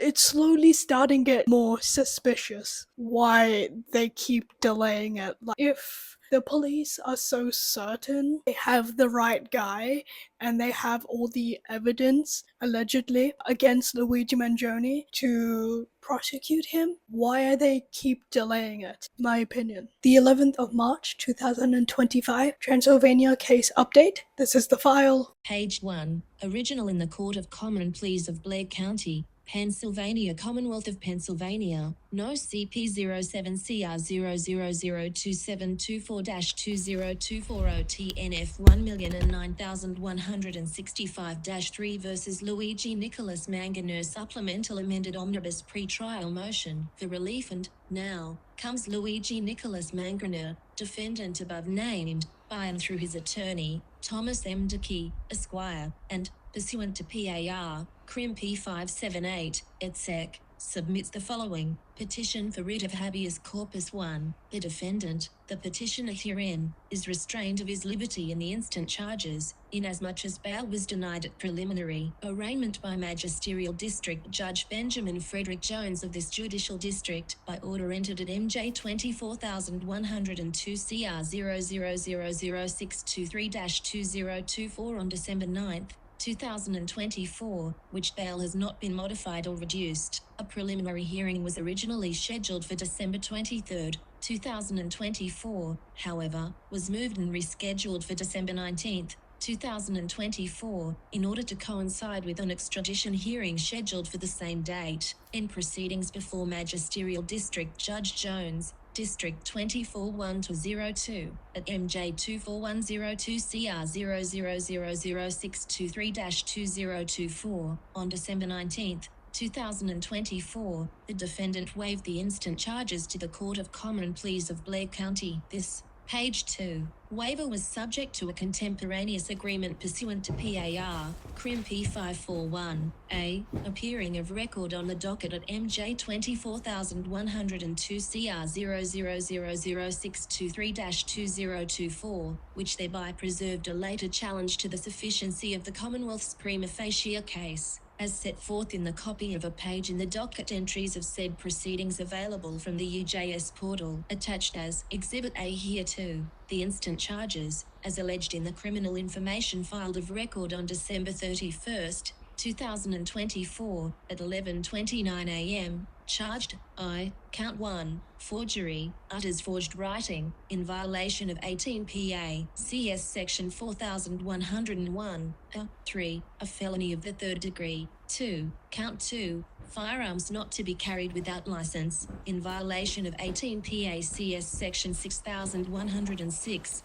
1, a felony of the third degree, 3, Count 3, tamper records or identification, writings, in violation of 18 PA CS Section 4104, a misdemeanor of the first degree, and, Count 4, possess instrument of crime in violation of 18 PA CS Section 907, a misdemeanor of the first degree, and, Count 5, false identification to law enforcement officer, in violation of 18 PA CS Section 4914, a misdemeanor of the third degree. The defendant believes that the instant charges are not supported by a prima facie case, so that the petitioner's detention or confinement on the instant charges is illegal. 6. Petitioner further avers that any evidence seized, obtained, or in the possession of law enforcement and or the Commonwealth, purportedly in support of any of the instant charges, was obtained illegally and unlawfully for reasons set forth, supra, in defendant's motion to suppress. Page 3. The petitioner is not restrained herein by virtue of sentence after conviction for a criminal offence within a contemplation of 42 PA CS Section 6503. B. The privilege of the writ of habeas corpus is not now suspended in the case of rebellion or invasion, when the public safety may require it, pursuant to PAR Crim P108. A. Venue for this petition for writ of habeas corpus, which challenges the legality of the petitioner's detention or confinement in a criminal matter on the grounds of insufficient evidence of a prima facie case, lies with the Court of Common Pleas of Blair County, being the judicial district in which the order directing the petitioner's detention or confinement was entered. Wherefore, pursuant to 42 PA CS 6501, etc., the defendant prays that the court issue a writ of habeas corpus and, after requisite proceedings, grant relief by discharging the defendant in the above captioned criminal action. Should discharge in whole not be warranted, quash such charges that are not supported by a prima facie case, and or grant such other relief as justice may require. Motion to suppress evidence. 10. All previous paragraphs are hereby incorporated as though fully set forth herein. 11. On or about December 9th, 2024 at approximately 9:14 a.m., 2. Altoona police officers were dispatched to McDonald's located at 407 East Plank Road, Altoona, PA, for a suspicious male that resembled the suspect who shot her. SODM Web 202,402,025-25A, page 4. The CEO in New York. He was described as wearing a beanie and a medical mask. 12. 1. Prior to their interaction with defendant, no officer of the APD personally spoke to any individual who may have provided the anonymous or other information to 911. Accordingly, APD officers had no independent knowledge regarding the origin, genesis, or basis of the information, and whether or not this information was reliable or whether it was based on the caller's hunch. 13. Prior to their interaction with the defendant, the APD made no contact with law enforcement authorities from Pennsylvania, New York, or the FBI, to determine whether or not the defendant was in fact the person who was the suspect being sought in the New York shooting. 14. The 2. 2. APD officers who arrived at the McDonald's were uniformed, armed and fully equipped with other police equipment, radios etc. Said uniforms exhibited badges, patches, and other identifying insignia indicating their identity as police officers. 15. Defendant was seated at a dining table that was lodged in a corner between two connecting concrete walls. One concrete wall was immediately to his back, the other, a wall to his immediate left. Directly in front of him was a dining table with four chairs. The defendant occupied one chair and one unoccupied chair was to his immediate right. The remaining two chairs were unoccupied and were directly across from him on the other side of the dining table. Defendant's only natural path of travel, other than climbing over the dining table, and all route of egress was to his right. This would require only the slight movement of the unoccupied chair to his right. Page 5. Upon their arrival, one APD officer immediately posted himself to defendant's immediate right and within an arm's length of defendant, blocking his only path of natural travel and or egress. The other APD officer positioned himself directly on the other side of the table, forming a human law enforcement wall blocking in the defendant. Had the defendant decided to leave the dining area, he would have been required to penetrate through and or physically push aside the two uniformed and armed officers. No reasonable person in the defendant's position would believe that he was free to leave. The aforementioned actions by APD officers constituted a seizure and, at a minimum, an investigatory detention of the defendant. An investigative detention constitutes a seizure of a person and activates the protections of the Fourth Amendment and the 14th Amendment to the United States Constitution, and under Article 1, Section 8, of the Pennsylvania Constitution. The combined actions of the two APD officers were designed to not only exhibit their authority and control over the defendant, but to also to restrict and totally curtail his liberty. These actions resulted in a stop, arrest, seizure, and or investigatory detention of the defendant.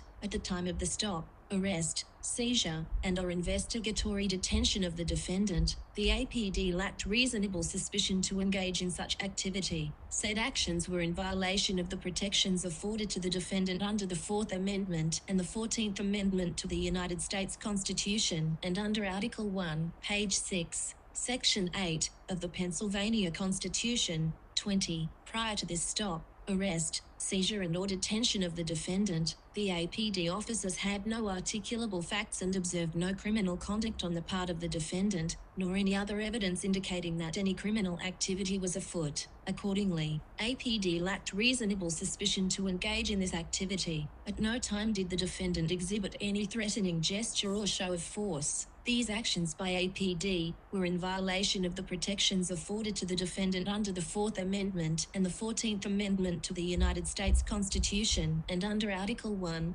Section 8, of the Pennsylvania Constitution. Other than the anonymous 911 call, the APD had no independent corroborating evidence that the defendant was in fact the suspect sought in New York. Prior to, or at the time of their stop and or the investigatory detention of the defendant, the APD, prior to, or at the time of its stop/investigative detention of the defendant, had no paperwork, photograph, warrant, communication, or other information in its possession corroborating the speculation that defendant was in fact the person being sought in New York. Prior to the stop, arrest, seizure and investigatory detention of the defendant, APD officers had no objective grounds for said detention, other than a hunch and or unparticularized suspicion. In light of the foregoing, the APD lacked reasonable suspicion for any stop, arrest, seizure and or investigatory detention of the defendant. Said actions, page 7, were in violation of the defendant's rights as protected under the Fourth Amendment and the 14th Amendment to the United States Constitution, and under Article 1, Section 8, of the Pennsylvania Constitution. 725. Police must have reasonable suspicion to support an investigatory detention at the moment of detention. Fourth Amendment and the 14th Amendment to the United States Constitution, and under Article 1, Section 8, of the Pennsylvania Constitution. 26. At the time of the stop, arrest, seizure and investigatory detention, APD officers told the defendant that he looked suspicious and gave directions and commands to the defendant to perform certain tasks, including but not limited to providing his identification, standing up, sitting down, placing hands on head, as well as a Terry frisk. They also questioned him about being in New York. At no time did the APD officers indicated to the defendant that he was free to leave 27. The totality of the circumstances, including but not limited to the positioning, demeanor, mannerisms, commands, directives, instructions, and other actions of the APD, showed that at the time the request for identification was made, compliance with this request was required. 28. During the stop, arrest, seizure, and/or the investigatory detention of the defendant, APD officer demanded/requested that he produce identification. Under the totality of the circumstances, the production of identification was not an act of free will. The Altoona Police Department took possession and control of identification materials presented by defendant, and continued retention of this material, the positioning of law enforcement officers/personnel and the retention. Page 8. Of a person's identification materials for a background check, evidence of criminal activity, and/or other investigative measures, signal to a reasonable person that they are implicitly commanding that person to remain on scene while doing so. Any identification information was illegally obtained insofar as it was the fruit of an illegal investigatory detention, stop, arrest, and/or seizure of the defendant, the same being in violation of the defendant's right as protected under the 4th Amendment and the 14th Amendment to the United States Constitution and under Article 1, Section 8, of the Pennsylvania Constitution. 29. It is clear that a seizure of the defendant occurred. The totality of the actions taken by APD officers would have communicated to a reasonable person that the person was not free to decline the officer's requests or otherwise terminate the encounter. Any reasonable person, innocent of any crime, would have thought that he was being restrained if he had been in the defendant's shoes. Said actions were in violation of the defendant's rights as protected under the 4th Amendment and the 14th Amendment to the United States Constitution and under Article 1, Section 8, of the Pennsylvania Constitution. 30. APD officers lacked reasonable suspicion and/or probable cause to not only stop, arrest, seize and/or detain the defendant, but also to conduct a Terry frisk on the defendant. Further, there was no justification to perform a Terry frisk, insofar as there existed no factual basis to form a reasonable belief at the time that the defendant may be armed and dangerous. 31. Once the APD officer came into possession of identification information, he retained possession of said information and walked outside in order to, page 9, investigate the defendant. The other APD officer remained with and in control of the defendant. Said officer remained with the defendant within an arm's length and continued to curtail the liberty of the defendant, block his route/path of travel, ingress/egress and movement from the dining table at McDonald's. Again, any identification information was illegally obtained insofar as it was the fruit of an illegal investigatory detention, stop, arrest, and/or seizure of the defendant. These actions were in violation of the defendant's rights as protected under 4th Amendment and the 14th Amendment to the United States Constitution and under Article 1, Section 8, of the Pennsylvania Constitution. 32. Within minutes other members of the Altoona Police Department, both uniformed and plainclothes, arrived at the McDonald's. This resulted in the defendant path of travel from the dining table being blocked and prevented by 2 fully uniformed and armed Altoona police officers. Another fully uniformed and armed Altoona police officer remained on the other side of the dining table. Numerous officers, approximately 3-4, also blocked the path/route of travel from the dining area in which defendant was seated to the service area of the McDonald's. Numerous officers also prevented the defendant from accessing the exit door from the McDonald's.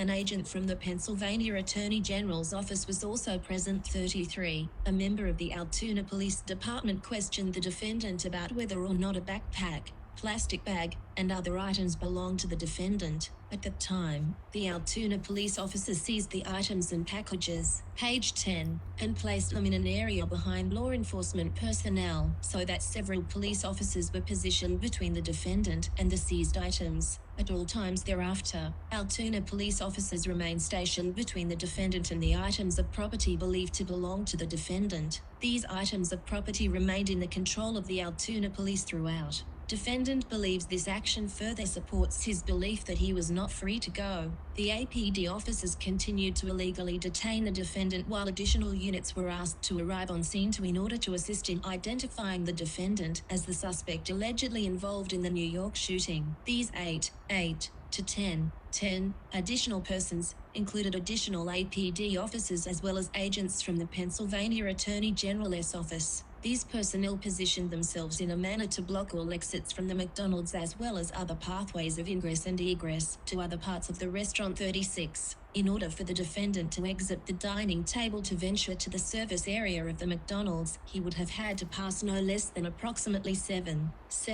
to 10 members of the Altoona Police Department and or other law enforcement personnel. At this time, it is believed that there was in excess of 10 law enforcement personnel surrounding the defendant in the small dining area. It again became abundantly clear that the defendant's curtailment of liberty, seizure and unlawful detention and custody continued by this group of law enforcement personnel. No reasonable person would have believed, page 11, that they were free to leave. The curtailment of defendant's liberty and the detaining of the defendant at this time was in violation in contravention of the 4th Amendment and the 14th Amendment to the United States Constitution and under Article 1, Section 8 of the Pennsylvania Constitution. 37. This continued unlawful detention continued for approximately 20 minutes while efforts were being made to identify the defendant as the New York suspect. These efforts included but was not limited to the sending of a photo of the defendant to other off-scene agents of the PA Attorney General's office, as well as to agents of the Federal Bureau of Investigation. Attempts were also made to make identification through various facial recognition databases. 38.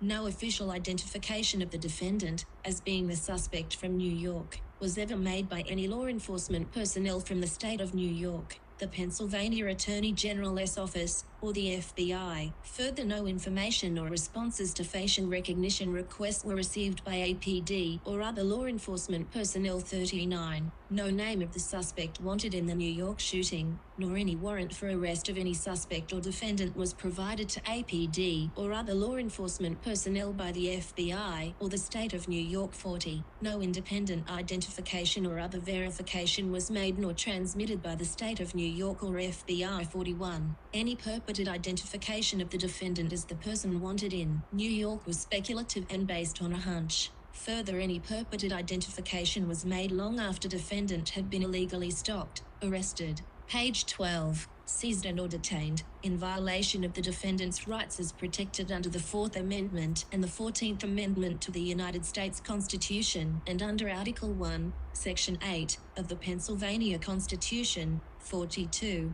Throughout the interaction with defendant, APD officers and other law enforcement personnel continued to detain, interrogate and question the defendant without any reading of his Miranda rights, as required by both the Constitution of the United States as well as the Pennsylvania Constitution. These questions were designed to potentially incriminate the defendant. 43. The nature, duration, and conditions of the investigated detention by APD officers and other law enforcement personnel, at this time, became so coercive as to be the functioning equivalent of an arrest. It was clear that a custodial detention/interrogation was occurring at this time. This custodial interrogation was performed without probable cause to arrest, stop, seize, or otherwise detain the defendant. This custodial interrogation required the reading of Miranda warning as required by both the 5th Amendment of the Constitution of the United States as well as Article 1, Section 9 of the Pennsylvania Constitution. 44. In excess of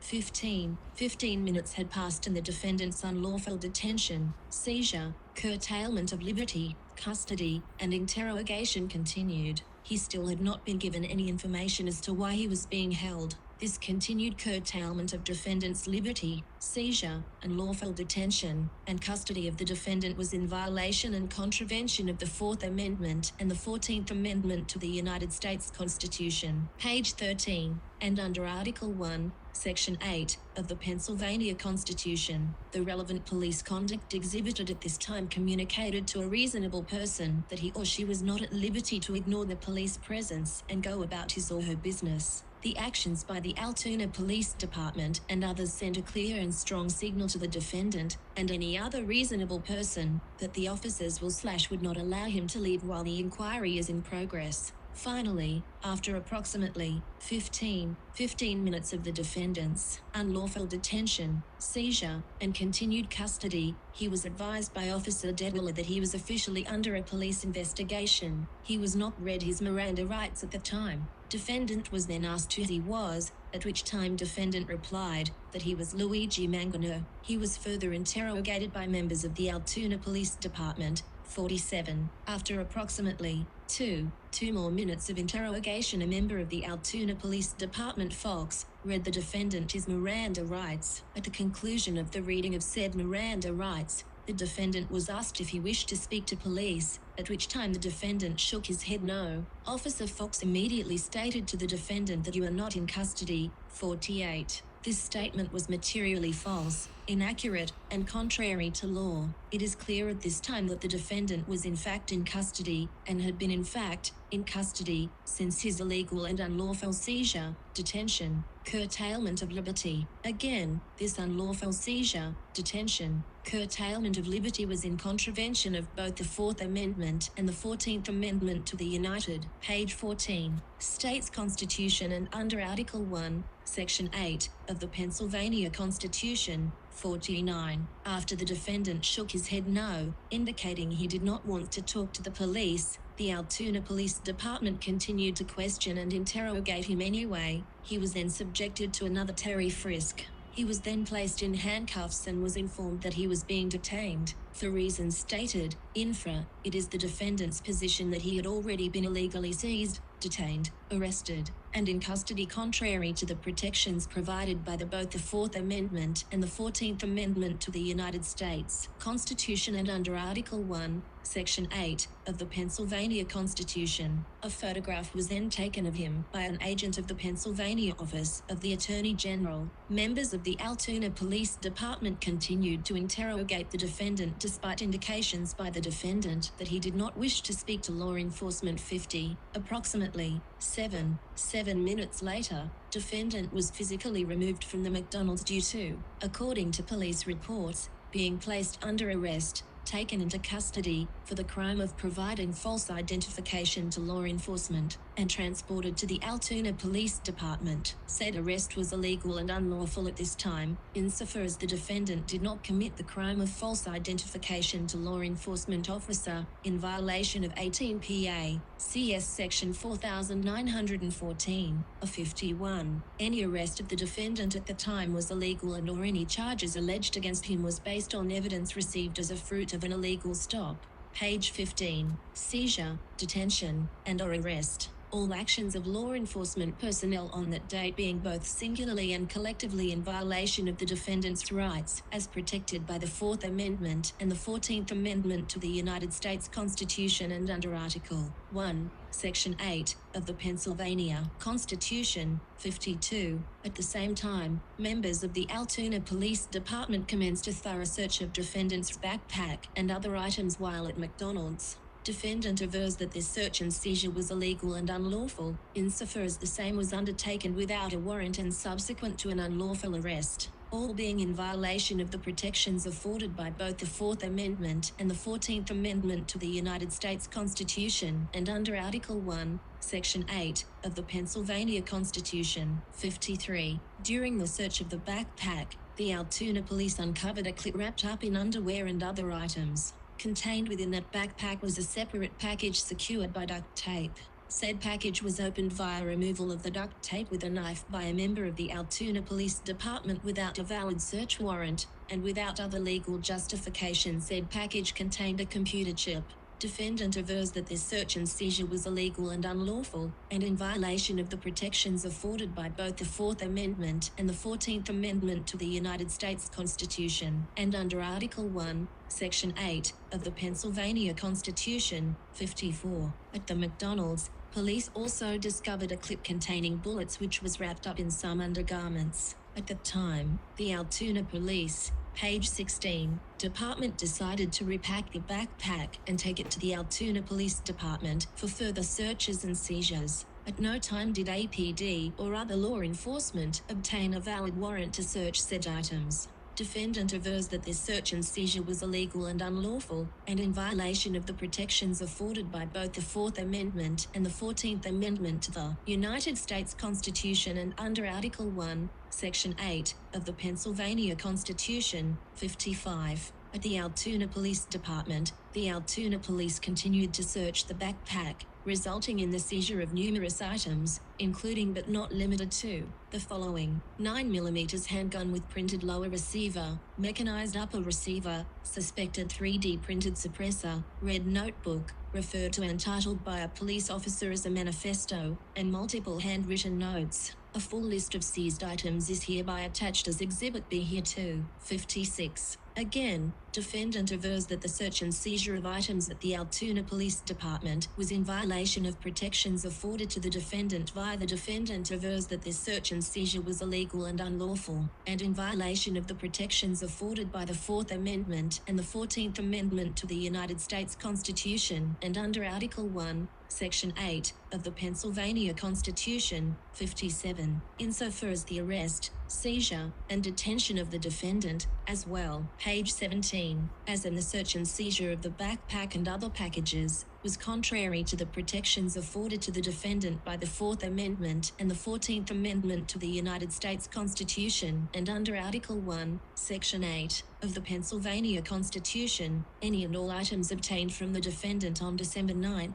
2024, and subsequent dates should be suppressed and the Commonwealth should be precluded from use of the same. This would include, but not be limited to, the original identification card seized from the defendant during the initial encounter by police, any and all items listed in Defendant's Exhibit B, any other evidence purportedly belonging to or taken from defendant. Wherefore, as a result of the violations of the state and federal constitutional protections which are afforded to defendant respectfully requests and prays that this honorable court enter an order, finding that the initial stop, seizure, and detention was illegal and unlawful as being contrary to the laws of the United States and this Commonwealth, and or finding that the continued stop, seizure, and detention was illegal and unlawful as being contrary to the laws of the United States and this Commonwealth, and or finding that any arrest of the defendant was made without probable cause or other legal justification, and was therefore illegal,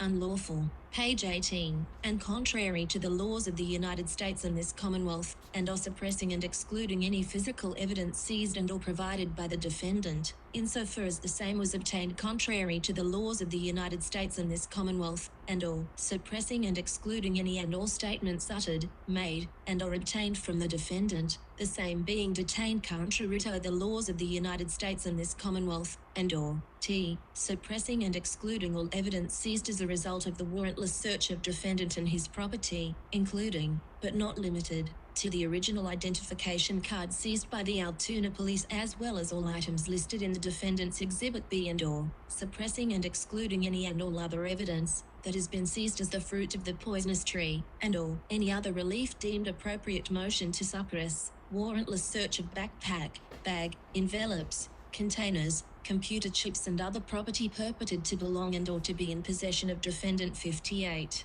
All previous paragraphs, 1 through 57, inclusive are hereby incorporated herein as if fully set forth herein. Page 19. According to the materials disclosed by the Commonwealth, on or about December 9, 2024, the APD conducted a search of the defendant's person and his personal effects at the Altoona Police Department station. Said search resulted in the confiscation and seizure of numerous items, including but not limited to note papers and or other notes purportedly written by the defendant, laptops, computer chips, thumb drives, journals, and or ledgers. Said search also resulted in the confiscation of numerous items listed in Defendant's Exhibit B for reasons heretofore set forth. Infra, the confiscation and seizure of numerous items was contrary to protections afforded by the United States and Pennsylvania Constitution. The above-named confiscations and seizures were done without warrant or other lawful authority. No exigency supported the warrantless search of the backpack and other containers. In addition to reasons set forth, infra, said warrantless searches were,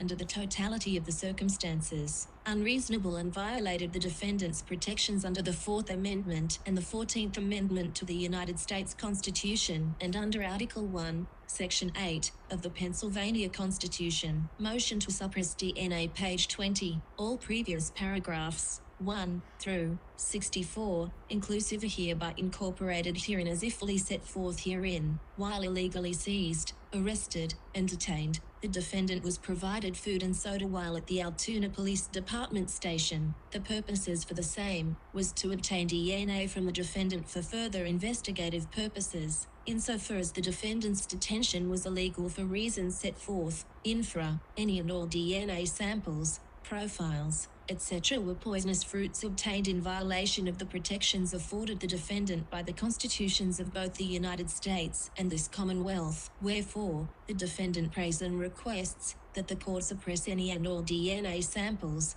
profiles, etc. Motion to quash information / motion to dismiss criminal charge, forgery. All previous paragraphs 1 through 66, inclusive, are hereby incorporated herein as if fully set forth herein. Defendant has been charged with the count forgery, pursuant to 18 PA, CS Section 4101, 369. The Commonwealth has failed to support this charge by a prima facie case 70. Any and all evidence intended to be utilized by the Commonwealth in support of this charge was obtained illegally and in violation of the protections, page 21, afforded by both the Constitution of the United States as well as this Commonwealth, for reasons previously set forth infra. Wherefore, the defendant prays and requests that the court grant relief by quashing and or dismissing the charge of forgery against the defendant, grant any relief that justice may require. Motion to quash information / motion to dismiss criminal charge, firearms not to be carried without a license. All previous paragraphs 1 through 70, inclusive, are hereby incorporated herein as if fully set forth herein. Defendant has been charged with the count of firearms not to be carried without a license, pursuant to 18 PA, CS Section 6106, 1. The Commonwealth has failed to support this charge by a prima facie case 74. The charge of firearms not to be carried without a license is unconstitutional insofar as it is contrary to the right to bear arms and other protections afforded by the 2nd Amendment of the United States Constitution, as well as Article 1, Section 21 of the Pennsylvania Constitution, page 22. Wherefore, the defendant prays and requests that the court grant relief by quashing and or dismissing the charge of firearms not to be carried without a license against the defendant, finding 18 PA, CS Section 6106, 1, to be unconstitutional, grant any relief that justice may require. Motion to quash information / motion to dismiss criminal charge, tamper records or identification. All previous paragraphs 1 through 74, inclusive, are hereby incorporated herein as if fully set forth herein. Defendant has been charged with the count of tamper records or identification, pursuant to 18 PA, CS Section 4104, 77. The Commonwealth has failed to support this charge by a prima facie case. Wherefore, the defendant prays and requests that the court grant relief by quashing and or dismissing the charge of tamper records of identification against the defendant, grant any relief that justice may require. Motion to quash information / motion to dismiss criminal charge, possess instrument of crime, page 23. All previous paragraphs 1 through 77, inclusive, are hereby incorporated herein as if fully set forth herein. Defendant has been charged with the count of possess instrument of crime, pursuant to 18 PA, CS Section 907.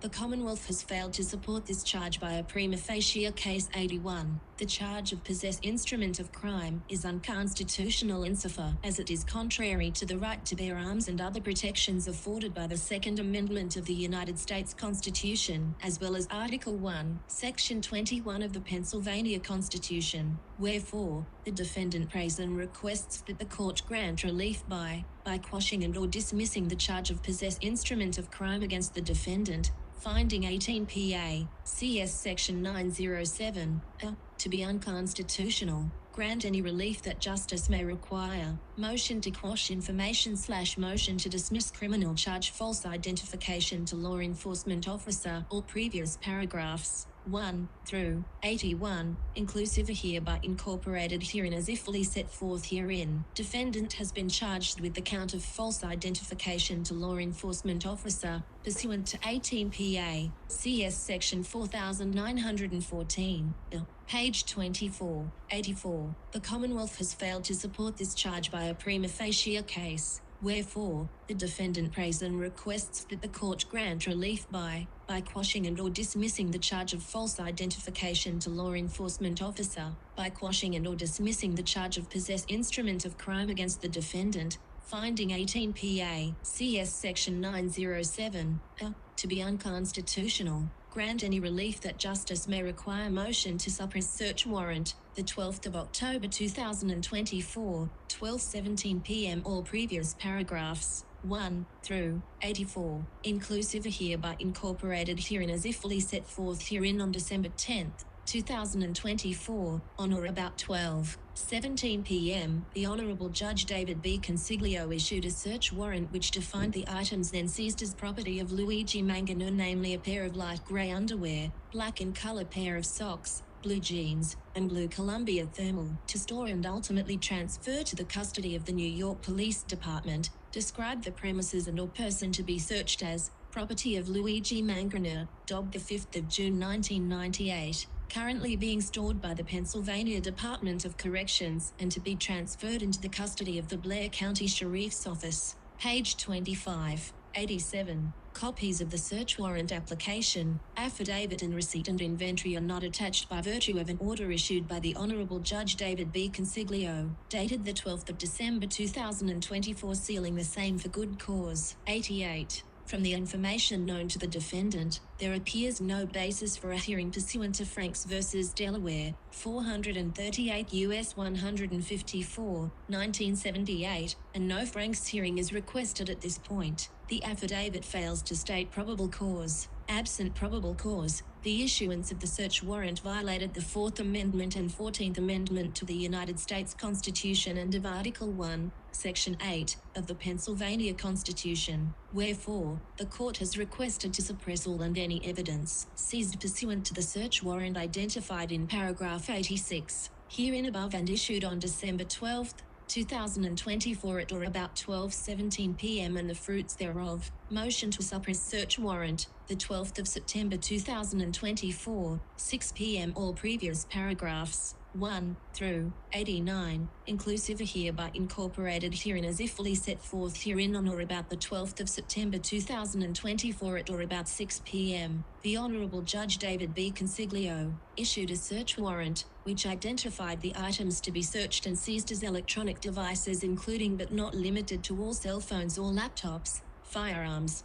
all firearm magazines, ammunition, and silencers, identification including U.S. passport and driver's license, all transportation ticketing items, handwritten notes, transactional receipts, buckle. Page 26. Swabs, and clothing worn by the person of Luigi Nicholas Mangione, forensic extraction of all electronic media including laptops, cell phones, digital cameras, and removable hard drives including SIM cards and USBs for evidence of criminal homicide, forgery, firearms not to be carried without a license, tampering with records or identification, possessing instruments of crime and false identification to law enforcement authorities. Describe the premises and or person to be searched as the person Luigi Nicholas Mangione WNM26, dobbed 5th of June 1998 and black in color backpack. 92. Copies of the search warrant application, affidavit and receipt and inventory are not attached by virtue of an order issued by the Honourable Judge David B. Consiglio, dated the 12th of September 2024, sealing the same for good cause. 93. From the information known to the defendant, there appears no basis for a hearing pursuant to Franks v. Delaware, 438 U.S. 154, 1978, and no Franks hearing is requested at this point. The affidavit fails to state probable cause.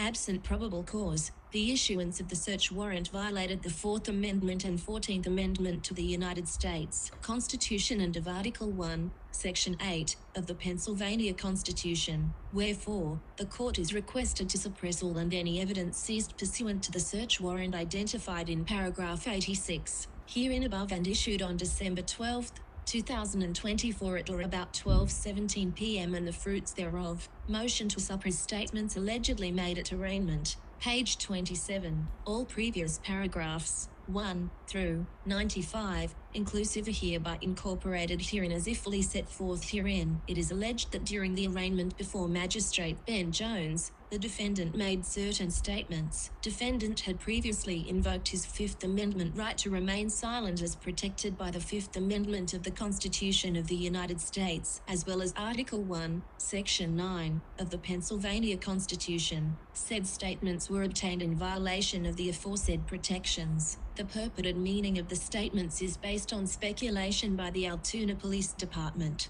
Wherefore, the defendant respectfully prays and requests that this honorable court suppress any and all statements allegedly made during the arraignment. Motion in limine reference to manifesto all previous paragraphs, 1 through 99, inclusive are hereby incorporated herein as if fully set forth herein. The Altoona Police Department illegally seized a notebook which allegedly contained numerous personal writings covering a plethora of personal experiences of the defendant. A member of the Altoona Police Department improperly, and without justification, labeled these writings and or notebook as manifesto. Page 28, 103. The use of this characterization of the defendant's alleged personal experiences and writings is incorrect, improper, and without justification and has no probative value. Defendant believes that this characterization was done so solely for the purpose to prejudice the defendant and put him in a negative light before the public, all in an effort to prejudice any potential jury pool.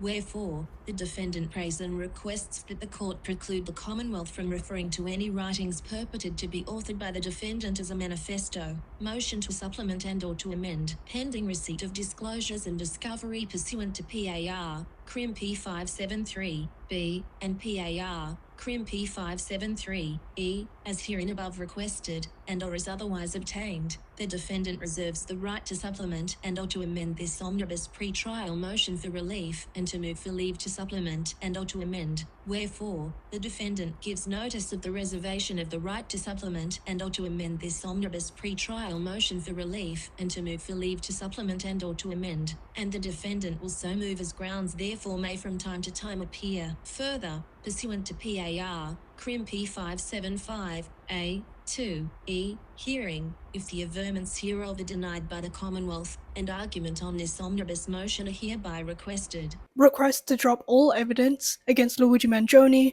Here is the actual document saying all this. Thomas Dickey requests the police got Luigi Mangione's DNA illegally by giving him some snacks and a drink and getting his DNA that way.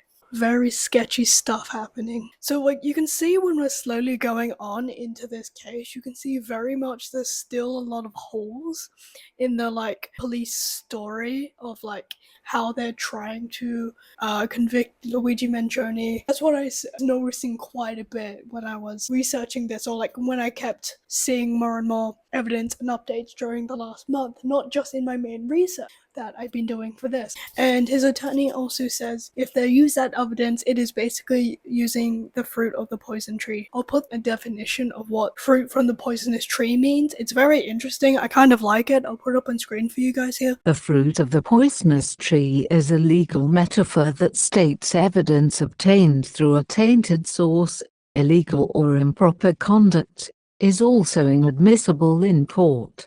This means if the initial evidence is found to be illegally obtained, any subsequent evidence derived from it is also considered tainted and inadmissible. The logic is that if the source, the tree, is poisoned, the fruit, evidence, is also poisonous. In this part, really say who was requesting for the indictment to be delayed again, but I do find it interesting they keep delaying it. So this is like the third time it's been delayed. So the first time it was delayed in January, second time it was delayed in February, and now it's been delayed again in March. Now it's going to be on April 18th, the 21st of March 2025. This is the State of New York case updates. This is the documents for it. Page 1. Supreme Court of the State of New York, County of New York. Part 32. The People of the State of New York v. Luigi Mangione, Defendant. Please take notice that, along with the attached affirmation of Karen Friedman Agnifilo, ESQ, sworn and affirmed to on March 21st, 2025, upon the indictment, supporting papers and all proceedings herein, Defendant Luigi Mangione will move this court for the following orders. 1. Regulon, that the dire intero preside defense counsel and the two prouding the further over from the remaining discovery. 3. Granting permission for Mr. Mangione to use a laptop while in federal custody to facilitate his review of discovery once it is provided, and extending the current motion schedule to allow defense counsel and the defendant necessary time to obtain and review the voluminous discovery once it is received from the district attorney's office, and then make the necessary and substantive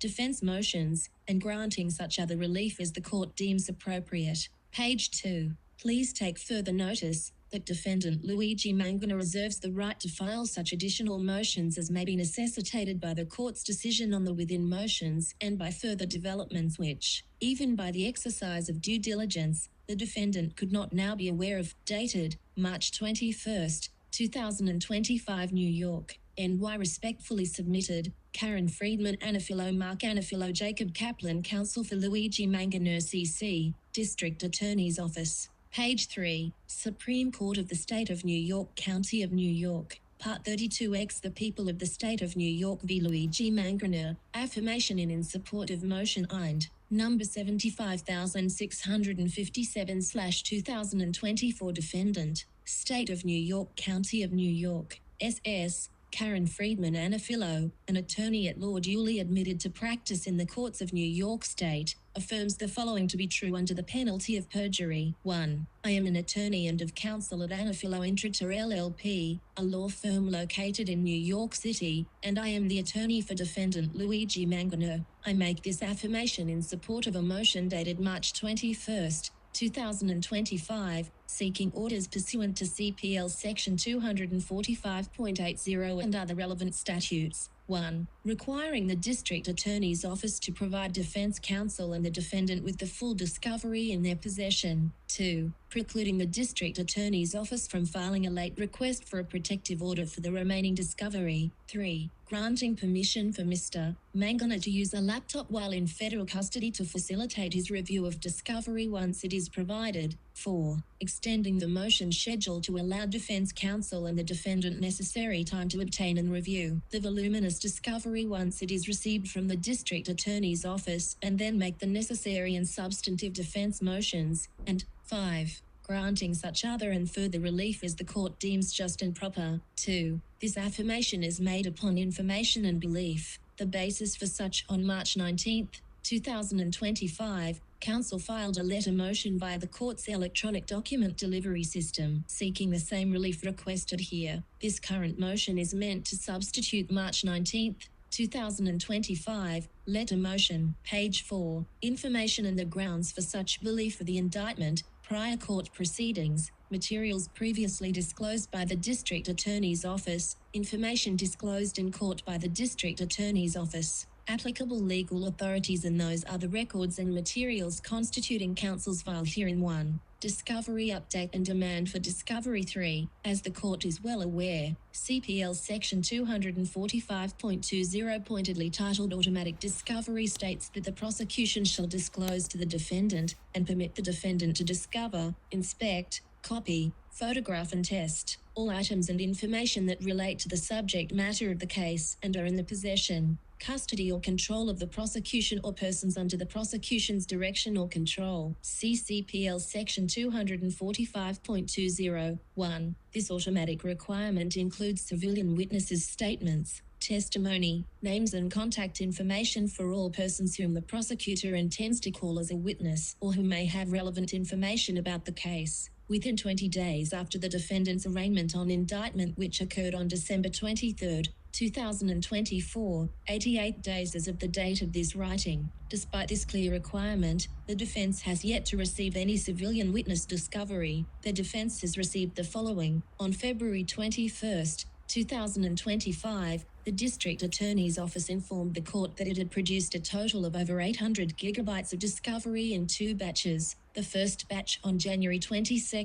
2025, and the second batch minutes before the court appearance. The District Attorney's Office stated that it was preparing a third batch of discovery to provide within 2 weeks of the court appearance. That would include ECMS files, all NYPD DDSs and the search warrants and court orders, which they subsequently provided on March 10, 2025. The court then set a motion schedule, with the defense motions due on April 9, 2025, which is 48 days from the February 21's court appearance. While discovery provided thus far is voluminous, it is far from, page 5, complete, and, most notably, it is missing essential records that are in the prosecution's possession and are necessary for defense motions. For example, the prosecution has yet to provide a defense with any non-law enforcement discovery, including civilian grand jury testimony and NYPD DD5S. In addition to civilian witness records, the defense has also not been provided with access to, or copies of, the information contained in the electronic devices alleged to have been recovered from Mr. Mangione. As of the date of this writing, we have yet to receive these additional materials, nor has the prosecution requested the protective order they stated that they will be seeking. There is no good reason why Mr. Mangione has not been provided with complete discovery, all of which is entirely in law enforcement's possession. Not only is there no legitimate basis for a protective order to withhold this information from the defense, but there is also no connection between Mr. Mangione and any purported threats to anyone. 5. Moreover, the people should not be permitted to seek a protective order at this late date, as they have already violated the discovery statute by failing to turn over statutorily required discovery, and the case investigators have repeatedly and consistently leaked discovery to the press. The time for the people to seek a protective order, to the extent one is even remotely appropriate, and we contend it is not, came and went months ago. At this point, the people are simply in plain violation of a discovery statute that carries consequences for being violated. The consequence we seek at this point is that the people, through a knowing, willful, statutory violation, have waived the ability to seek a protective order. Additionally, the people should provide discovery of all outstanding material, including the civilian witness discovery, immediately so that Mr. Mangione can file the motions he is entitled to file in a timely manner. To make matters worse, while the prosecution is deliberately withholding discovery from the defense, law enforcement is routinely providing information to the public, including page 6 confidential grand jury information, in clear violation of Mr. Mangione's constitutional rights. Since the inception of this case, the defense has learned a great deal about the discovery in the people's possession from leaks and interviews given by law enforcement, even as recently as 11 days ago in a New York Magazine profile of the police commissioner. The prosecution's purported basis for a protective order is claims of alleged threats to witnesses. However, not only is there no connection to Mr. Mangione for any of said alleged threats, but all public statements about this case have come from law enforcement and the mayor of the city of New York. 3 who have been leaking sensitive information and appearing in interviews on television, newspapers, and magazines, all prejudicing Mr. Mangione's right to a fair. See Noah Shachman,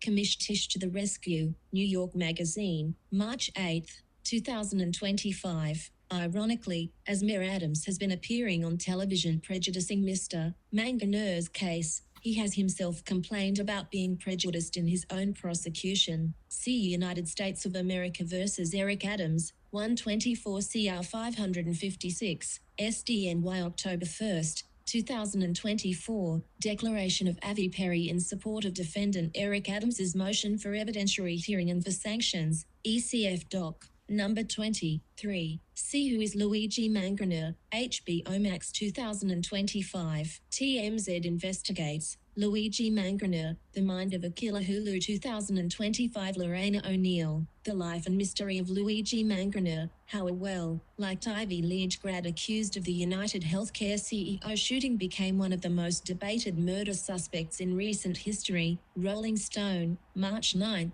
2025. Alex Sunby et al. What we know about Luigi Mangione, suspect charged in United Healthcare CEO's killing. CBS News, December 20, 2024. G. Fitzsimmons, at Luigi Mangione's Perp Walk, Mir. Eric Adams appeared stage right, NY. Times, December 20, 2024. Aaron Kadiski et al. FBI received tip from SFPD about Luigi Mangione being possible suspect. Passed it along to NYPD, ABC News. 10 Dan Mangan, Luigi Mangione wrote these parasites had it coming in note found with United Healthcare murder suspect, NBC News, December 10, 2024. 11 Corey Kilgannon et al., suspect in CEO killing withdrew from a life of privilege and promise, New York Times, December 9, 2024, page 7. Page 8. Discovery on February 21,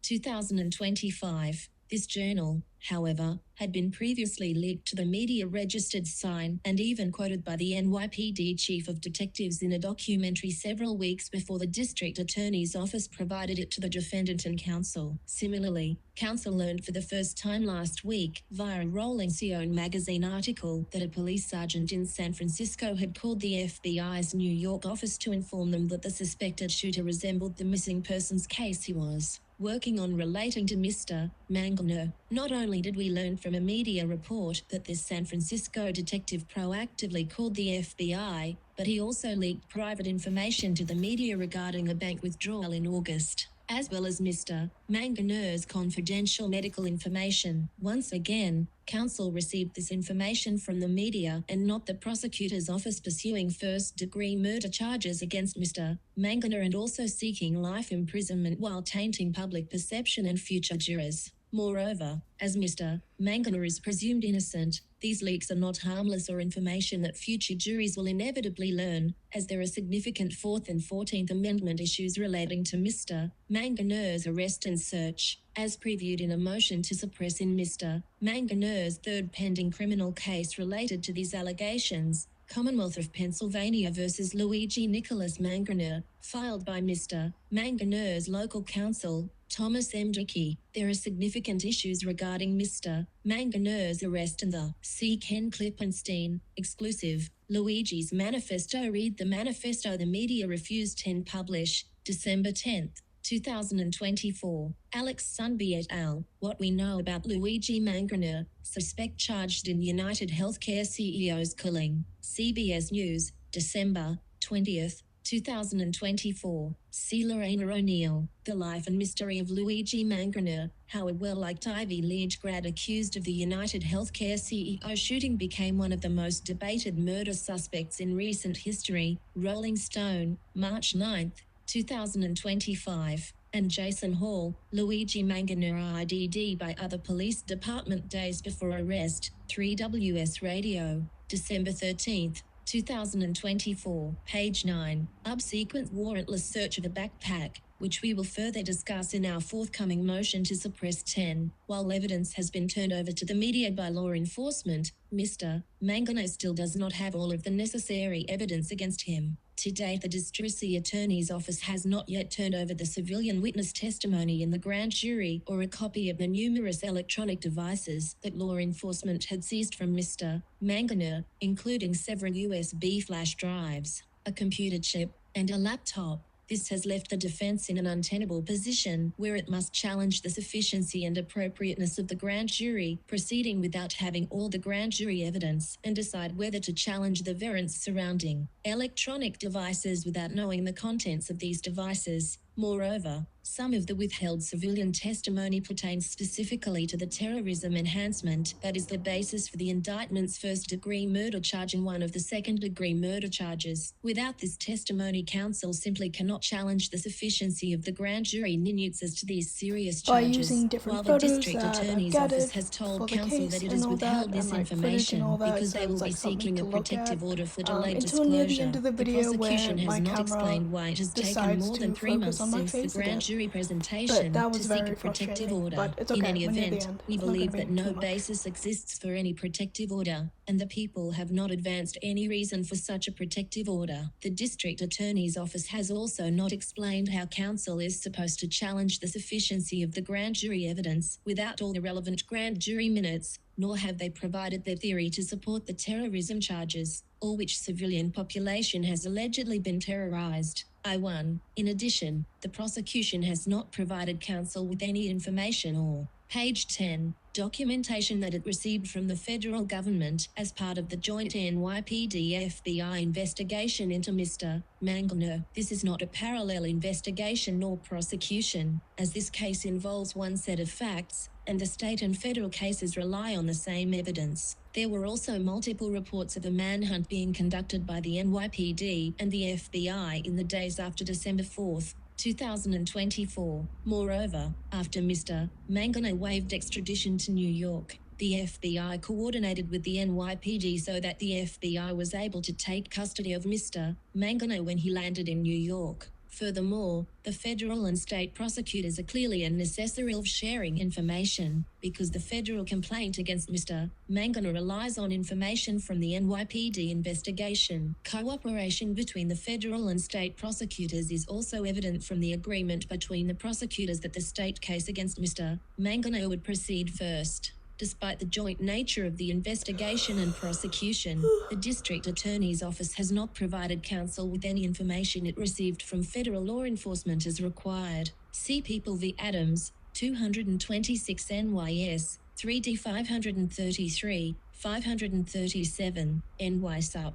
CT 2025, if information from federal law enforcement exists and is known to the people would have an obligation to disclose that material in a timely manner to the defendant, absent any protective order. This information is especially important in this case, as the state and federal prosecutions are based on conflicting theories: terrorism meant to intimidate or coerce a civilian population versus stalking a single individual, and the defense of the state prosecution, which carries a life sentence, might conflict with the defense of the federal prosecution, which potentially carries the death penalty. Mr. Mangione's access to discovery while detained at the MDO 12, compounding matters, the district attorney's office is interfering with Mr. Mangione's access to the voluminous discovery to which he is entitled. Given the sheer volume, page 11, of discovery, the prosecution requested that the defense provide hard drives capable of storing 3 terabytes of data to facilitate their voluminous discovery production, which the defense promptly did.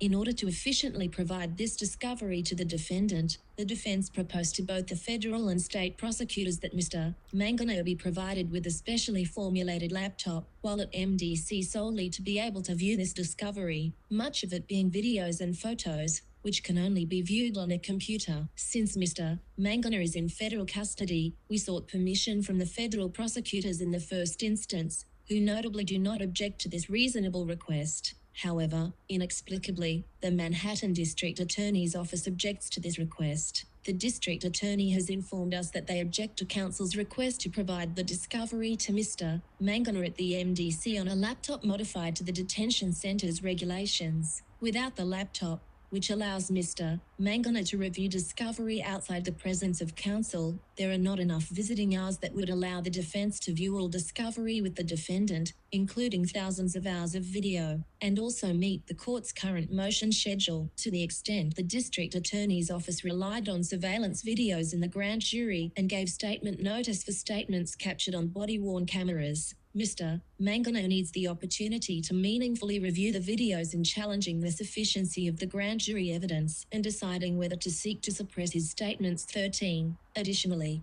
without a laptop, counsel would have to print out more than 15.000 pages of discovery for Mr. Mangione to keep in his cell pending his trial. There is a good reason why the District Attorney's Office provides discovery to defense attorneys in an electronic format, as it aids in review by having discovery easily accessible and in a searchable format. The District Attorney's Office could never justify providing 15,000 pages of paper discovery to defense counsel without also providing it in an electronic format. But that is exactly what they are doing. Page 12. To Mr. Mangione 14. In objecting to providing a laptop, the District Attorney's Office notes that, given the sensitive nature of many of the documents and the threats that several witnesses have already received, we do not plan on consenting to personal laptop at this time. The 3rd of June 2025 email. Counsel notes that the District Attorney's Office has no basis to believe that Mr. Mangione has any connection to the alleged witness threats. This is particularly true given that the prosecution has not yet provided counsel with the names of any civilian witnesses or their information.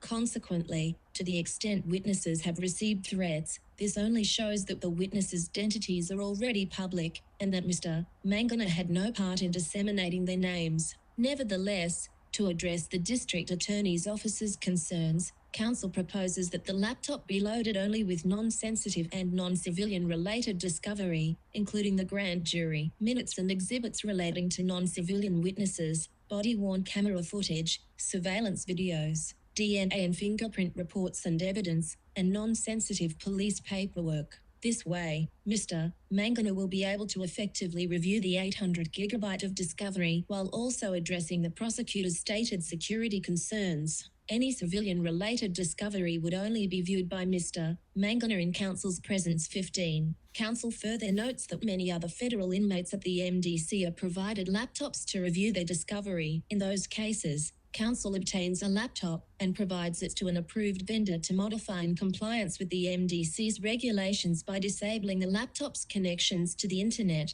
printers, wireless networks, games, and entertainment programs. The vendor sends the modified laptop to the prosecutor's office, who loads the non-sensitive discovered materials on the laptop, and then provides the laptop to the MDC pursuant to a court order. Counsel proposes following the same procedure here. There is no basis to treat Mr. Mangione differently. Page 13. Just because, unlike other MDC inmates, he is facing pending indictments in 3 different jurisdictions. 16. Of course, it is critical that Mr. Mangione be provided with an opportunity to review this voluminous discovery material so that he may meaningfully participate in his defense and assist in the determination of whether, for example, the defense seeks to move to suppress certain items. Similarly, in order for the defense to move to dismiss the charges in this matter and challenge the sufficiency of the evidence in the grand jury, the defense must be provided with the full grand jury testimony. CPL Section 245.20 clearly states that discovery must be provided to the defendant, and the fact that the legislature uses the phrase counsel for defendant at other points in CPL Article 245 suggests that the legislature intended for the defendant to receive discovery, not just defense counsel. Once again, Mr. Mangione's right to assist in his own defense is being impeded, just as it is with every court appearance thus far when he is not permitted to meet with his attorneys in private either before or after his court appearances. Unlike every other similarly situated defendant that comes before this court. 17. While we will continue to address the laptop issue with the District Attorney's Office, the U.S. Attorney's Office for the Southern District of New York has already stated that it does not object to Mr. Mangione having access to the state's discovery materials on a laptop at the MDC. We raise it with court now for 2 reasons. First, to emphasize how the current situation is preventing Mr. Mangione from meaningfully reviewing his discovery and why counsel needs additional time to review the discovery with him before filing motions. Second,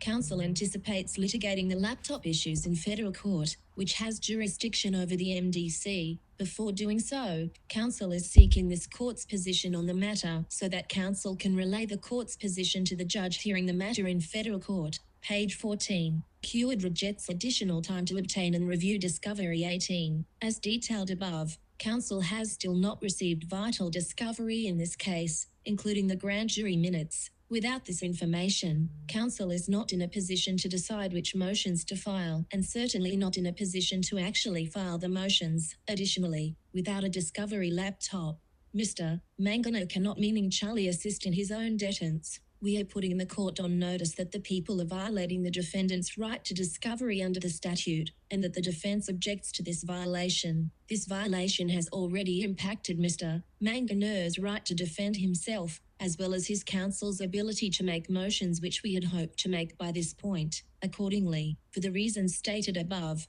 counsel is constrained to request that the court extend counsel's time to file motions until June 26, 2025, to allow time for the District Attorney's Office to produce the civilian discovery, including the remaining grand jury testimony, and to provide a defense with a copy of Mr. Mangione's seized electronic devices. This additional time will also allow counsel to resolve the discovery laptop issue with the District Attorney's Office or with the appropriate federal court. IV. Conclusion 19. For the reasons stated above, counsel respectfully moves this court to grant the requested relief. The 25th of March 2025. So this is another document from Luigi Mangione's team in New York. Hi, it's voiceover me. So I won't be reading this document, 25th of March 2025 document, and also I won't be reading the 16th of April 2025 document. The March document is about 33 pages long, and the 16th of April document is like, I think 42 pages. And this video is already like 3 hours long. It's way longer than I intended it to be. So, and also my laptop sounds like it's going to take off. Not currently, but I feel like in half an hour it will. Upload those two documents separately up on here so you guys have that information. Also, another thing I do want to add here is if you randomly see a switch up in like the visuals in this, my phone when I was filming this randomly decided to focus on a little beam of light instead of my face, and I did not notice because I was using my back camera. So if you randomly see the change of format, that's the reason why. But Luigi Mangione requested a laptop so he can review and look at all the evidence, and the actual court rejected Luigi Mangione with a laptop because they think he can't be trusted because of a love heart note that was smuggled into him through some socks. He didn't wear the socks in the end because I think he said they didn't look good. I do have some opinions about that. I remember when that was happening a couple of weeks ago and everyone was like being really mean to the person who sent it. We don't know who it is. They did hide their identity. One hand, I do get wanting to give Luigi support and love, especially around this very stressful time that would be happening for him, and like giving him a little love heart note. You know, it's like a cute schoolgirl crush ordeal. You know what I mean? And I think it's very sweet they wanted to do that, but then also it's like doing that did make it more hard for Luigi's legal team and things for Luigi. I think they weren't really thinking straight, if that makes sense, and smuggling a note that way instead of doing it how we're all just doing it, is just sending him mail. I do understand the person who did it, they wanted to send him love and support, but then also it's like you've kind of made it more tricky for Luigi and his team. So this is the love heart note itself. I'll put it up on screen. Here's another document from Luigi Mangione's legal team in New York. They discuss a little bit about the love heart note. Page 1. Agnifilo Intrater March 26, 2025 via EDDS and email Hon Gregory Caro, Supreme Court of the State of New York, 100 Center Street, New York, New York 10013 Re. People vs. Luigi Mangione, IND, number 75657/2024. Dear Judge Caro, thank you for your prompt response to our motion filed March 19th and 21, requesting 4 things. 1. Demanding the prosecution provide full discovery that is in their possession. 2. Precluding the prosecution from requesting a late protective order. 3. Facilitating Mr. Mangione's review of non-sensitive voluminous discovery via a laptop computer. And 4. Requesting additional time to file motions due to incomplete discovery. Please accept this reply to clarify certain issues raised by the prosecution's response to these requests. Additionally, in light of the prosecution's wholesale rejection of the defendant's reasonable and standard requests,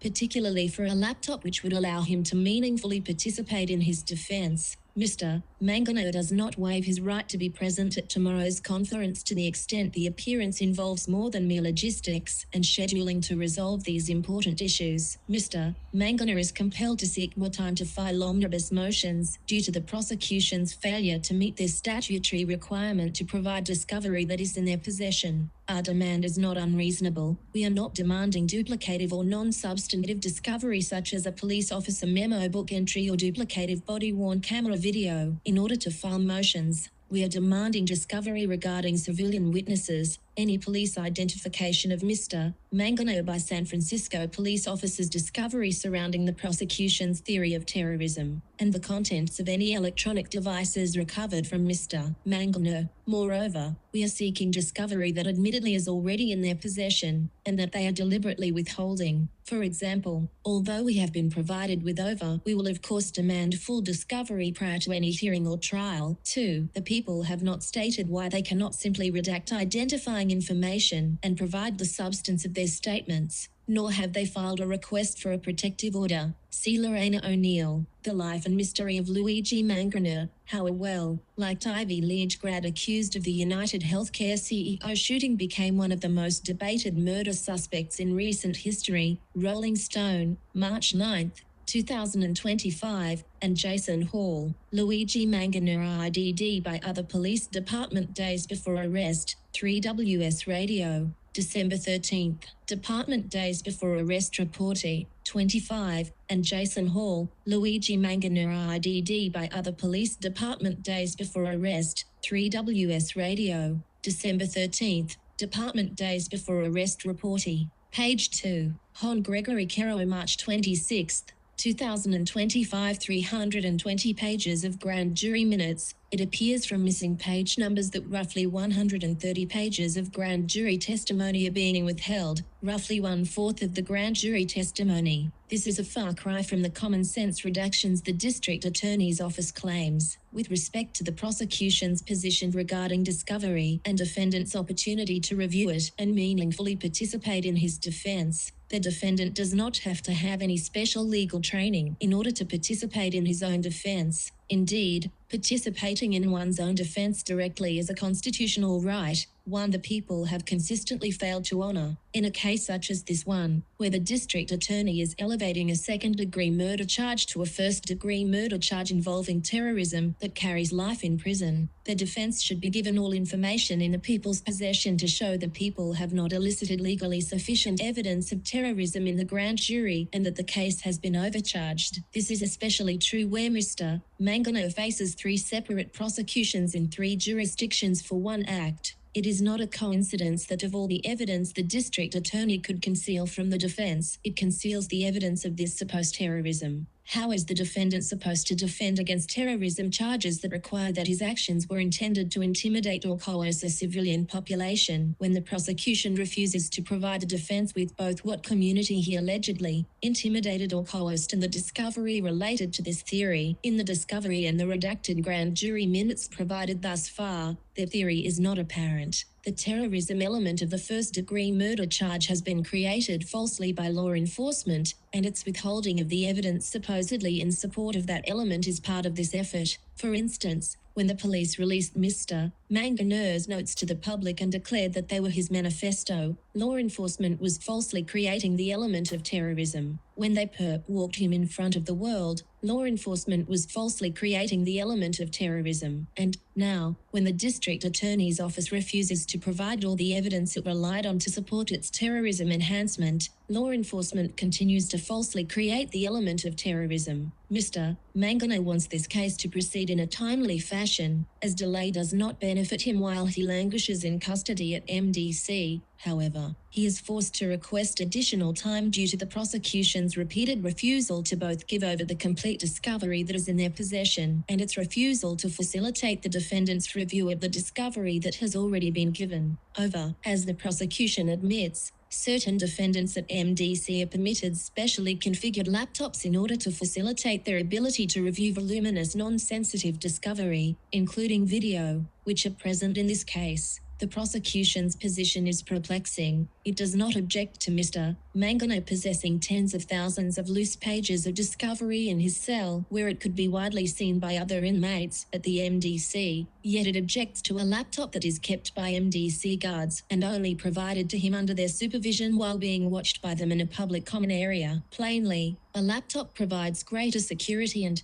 at the same time, is a more feasible way for one to review thousands of pages of discovery. Moreover, the people claim that MDC assured the people that this defendant has ample access to desktop computers where he is housed to review discovery, conduct legal research, send Hon Gregory Caro March 26, 2025 emails, and draft motions. Access to desktop computers is worthless without the discovery in an. Page 3, Hon Gregory Caro March 26, 2025 emails, and draft motions. Access to desktop computers is worthless without the discovery in an electronic format. By making this argument, the people are conceding that Mr. Mangione would need discovery in an electronic format to review it on the MDC's computers. Given this concession, the people's only objection seems to be to Mr. Mangione having a specially configured laptop dedicated to his own discovery, as many other MDC inmates have, and they prefer for him to have all of his discovery electronically on a hard drive that he can only access on the public desktop computers in the common area at the MDC while sitting in close proximity to other inmates using other desktop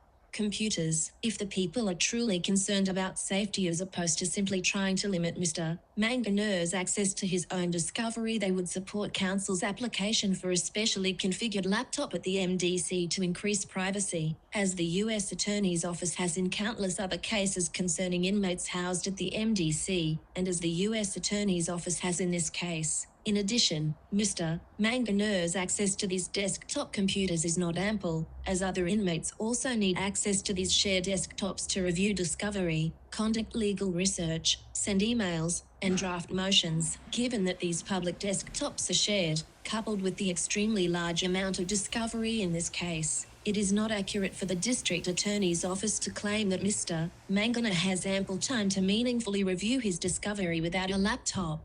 Furthermore, the thousands of hours of videos can only be viewed through specific video players, some of which need to be specifically loaded onto the reviewing computer. To the extent these video players are not loaded on the public desktops at the MDC, Mr. Mangione would not be able to view the discovery videos. In contrast, these necessary video players can be specifically downloaded on a specially configured laptop. We are therefore requesting permission from this court, as it relates to discovery in this case, before seeking permission from a federal judge to allow Mr. Mangione to review discovery provided by the state while in federal custody. The people's stated reason for not turning over discovery and for, at some unknown future time, seeking a protective order is that Mr. Mangione is somehow responsible for harassment, backlash, and death threats to certain people. However, there is simply no evidence that Mr. Mangione is responsible for any of these threats, directly, indirectly, or in any manner. Mr. Mangione has been nothing but cooperative, peaceful, and has shown concern for others. For example, when the defendant was arrested and contained in the People's Statement Notice pursuant to CPL Section 710.301, on December 9, 2024. Among the first words out of Mr. Mangione's mouth was an apology and a concern for the very McDonald's employee who they are saying is now receiving threats. Quoting from their notice, "I apologize for the inconvenience of the day," followed by "They aren't going to put the cashier from McDonald's information out there, are they? It wouldn't be good for her. A lot of people will be upset I was arrested." This is the very opposite of someone who is seeking to terrorize anyone or wishing harm or violence to anyone. The people represent that they have given over 1 terabyte of discovery thus far, but it is the quality of the discovery, not the quantity of the discovery, that form the basis of our request for more time to file our motions. That will not be charged to the people, and will allow Mr. Mangione to defend against these charges. The people reiterate their own need for more time to redact discovery in order to meet their statutory obligations. Thus, it is only fair that the defendant be given more time while we still await these items that we are deeming essential. Most respectfully, perhaps if the District Attorney's Office focused more on their statutory obligations and Mr. Page 4, Hon Gregory Caro March 26, 2025 Mangoneur's constitutional rights in less on the color of Mr. Mangoneur's sweater at the court appearance. Notably, one of the prosecutors also wore green to court, and whether or not he chose not to wear socks, the prosecutors would have been able to timely meet their discovery obligations, or at least move for a protective order. Instead, they still offer no excuse for why they have not moved for a protective order in the last 3 months, while, at the same time, faulting the defense for asking for more time to file motions in a case that contains more than a terabyte of discovery, and where the district attorney's office is still withholding evidence while seeking life imprisonment.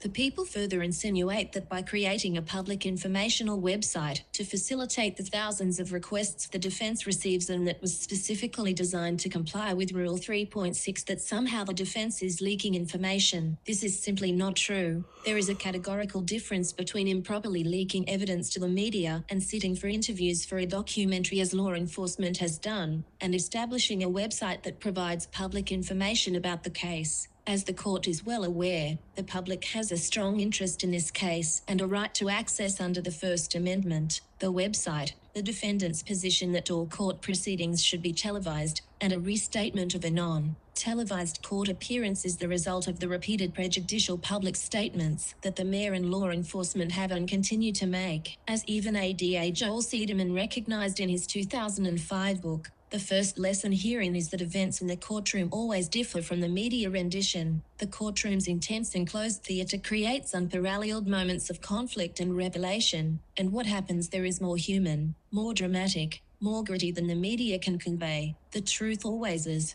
Joel Seidemann, In the Interest of Justice, Great Opening and Closing Arguments of the Last 100 Years 1, paperback, Middle English edition, October 1st, 2005. This is why it is important for these appearances to be televised and for more court space to be afforded to members of the public, rather than members of the media. We close with the incident referenced in the People's Response. Because of the highly unusual and difficult circumstance that the defendant finds himself in, namely that we are denied access to him both before and after court appearances, he arrives to court wearing the prison clothing that is given to him at MDC. Out of respect to the court, Mr. Mangione, like many other defendants, prefers to wear court-appropriate clothing during his appearances because he has already been thoroughly prejudiced through the Altoona mugshot being released online, as well as the televised perp walk orchestrated by the mayor's office and the unnecessary shackles at the last appearance. We very much appreciate the prosecution's assistance and facilitation in allowing counsel to provide clothing for Mr. Mangione given our lack of access to him, and in the haste of the situation, the defense inadvertently did not see that there were 2 heart-shaped notes contained within the socks.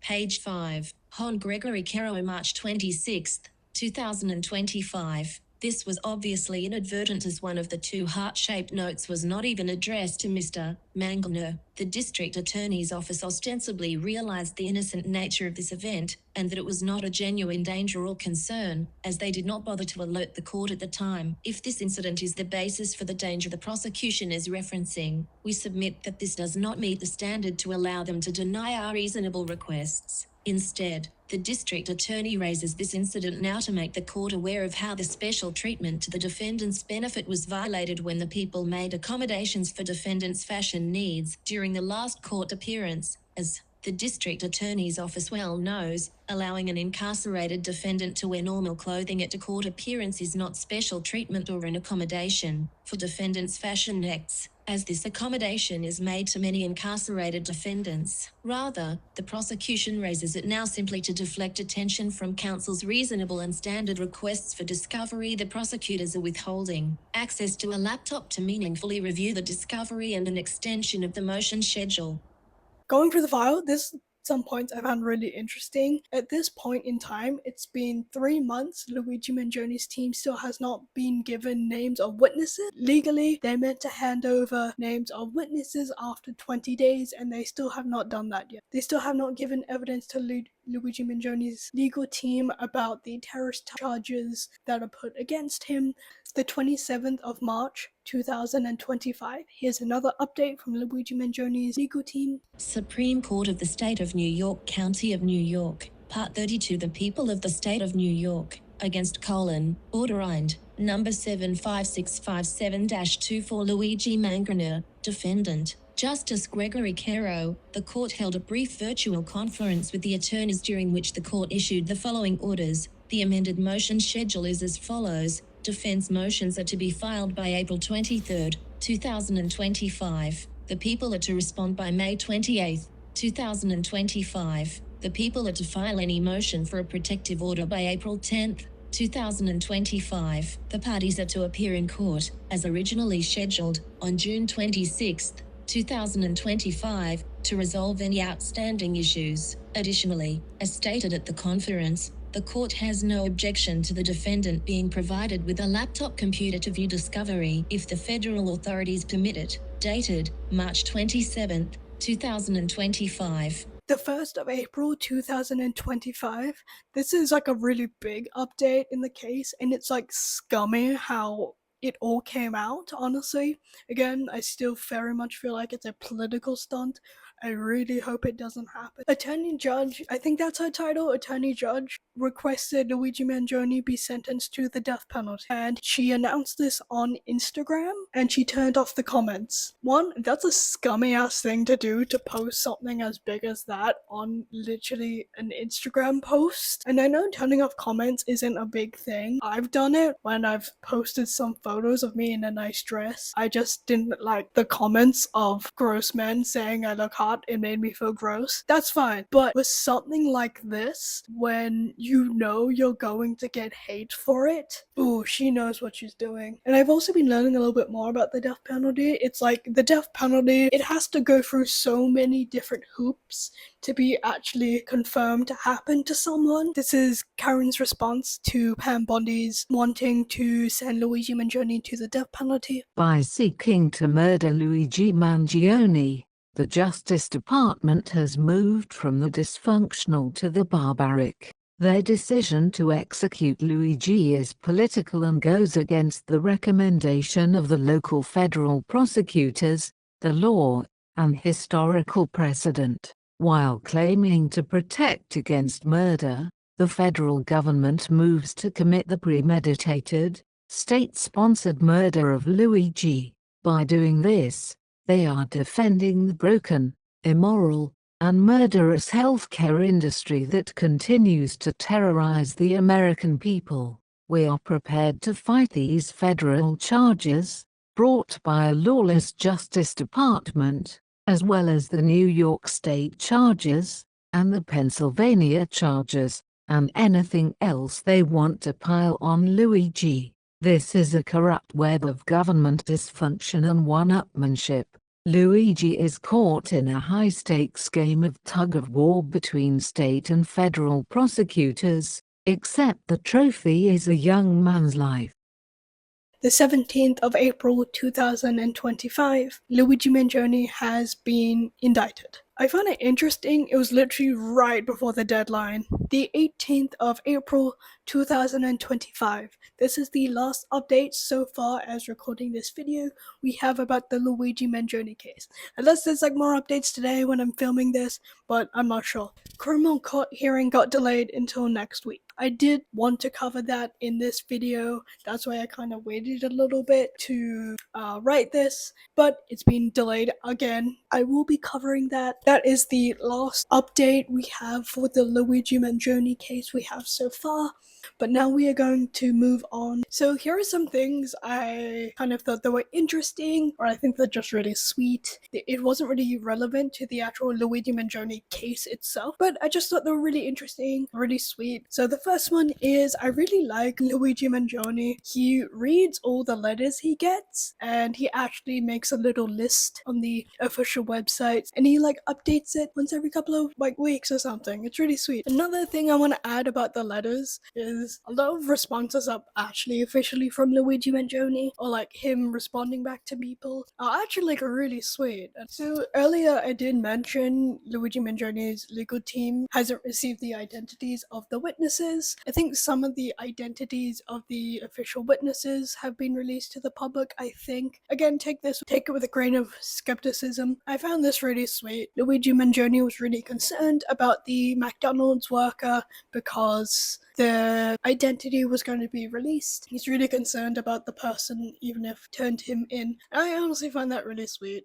When I first heard that, I thought to myself, that's a Luigi thing to do. I feel like he would definitely do that. I don't know, he just sounds like a really sweet human being.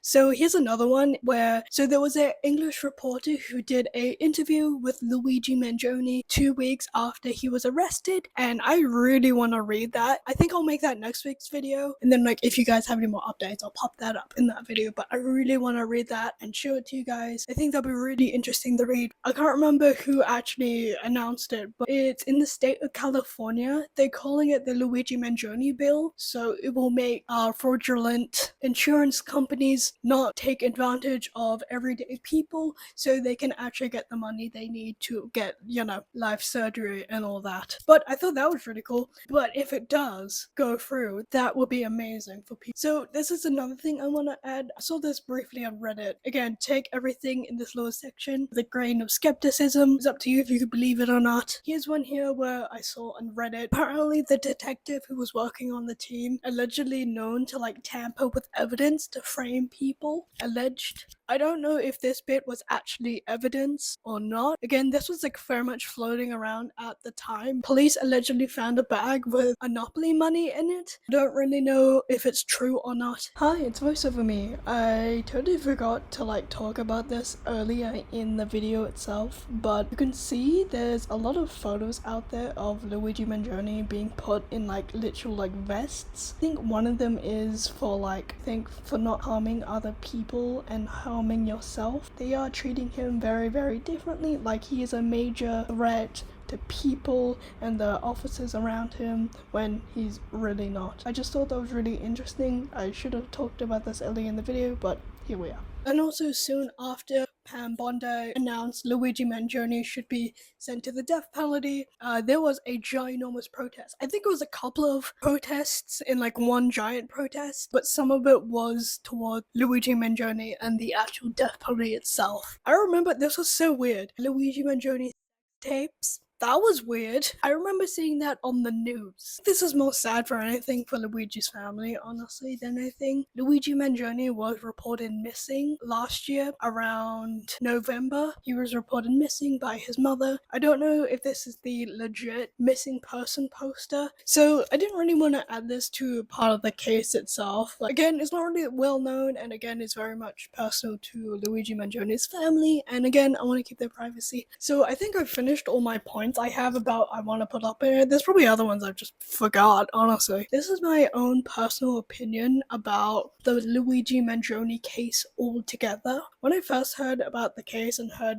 everything, and I was already on Luigi's side already about this, because I do very much believe people deserve the right to have access to things that they need to survive, and that includes healthcare, water, food, housing, etc. And I do believe people deserve that to live, and they shouldn't be excluded that kind of stuff because they don't have millions of dollars to go afford it to make the rich people more rich. I was already on his side about that. I know murder is wrong, like it is. I don't condone violence. Do not murder people, please. But did that CEO care about the millions of Americans who were denied healthcare because they can't afford it? I'm very lucky. I live in Australia where my healthcare is very much similar to the UK's healthcare system. That's why I was kind of on his side. I know murder is bad. Allegedly, Luigi Mangione did it. Another thing I found really fascinating about this case is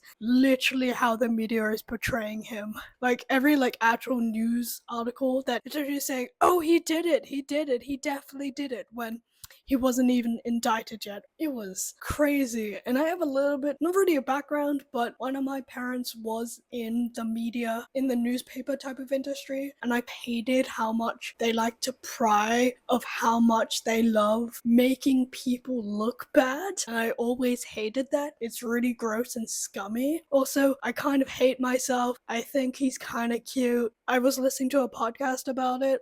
in the background I was painting or sculpting or something. I don't look at the actual screen itself when I'm listening to podcasts. When I first saw Luigi Mangione about like I think 2 months later or like a month later, I saw a picture of him and then my brain just went, oh shit, he's cute. Put the oh no he's hot meme of Squidward here.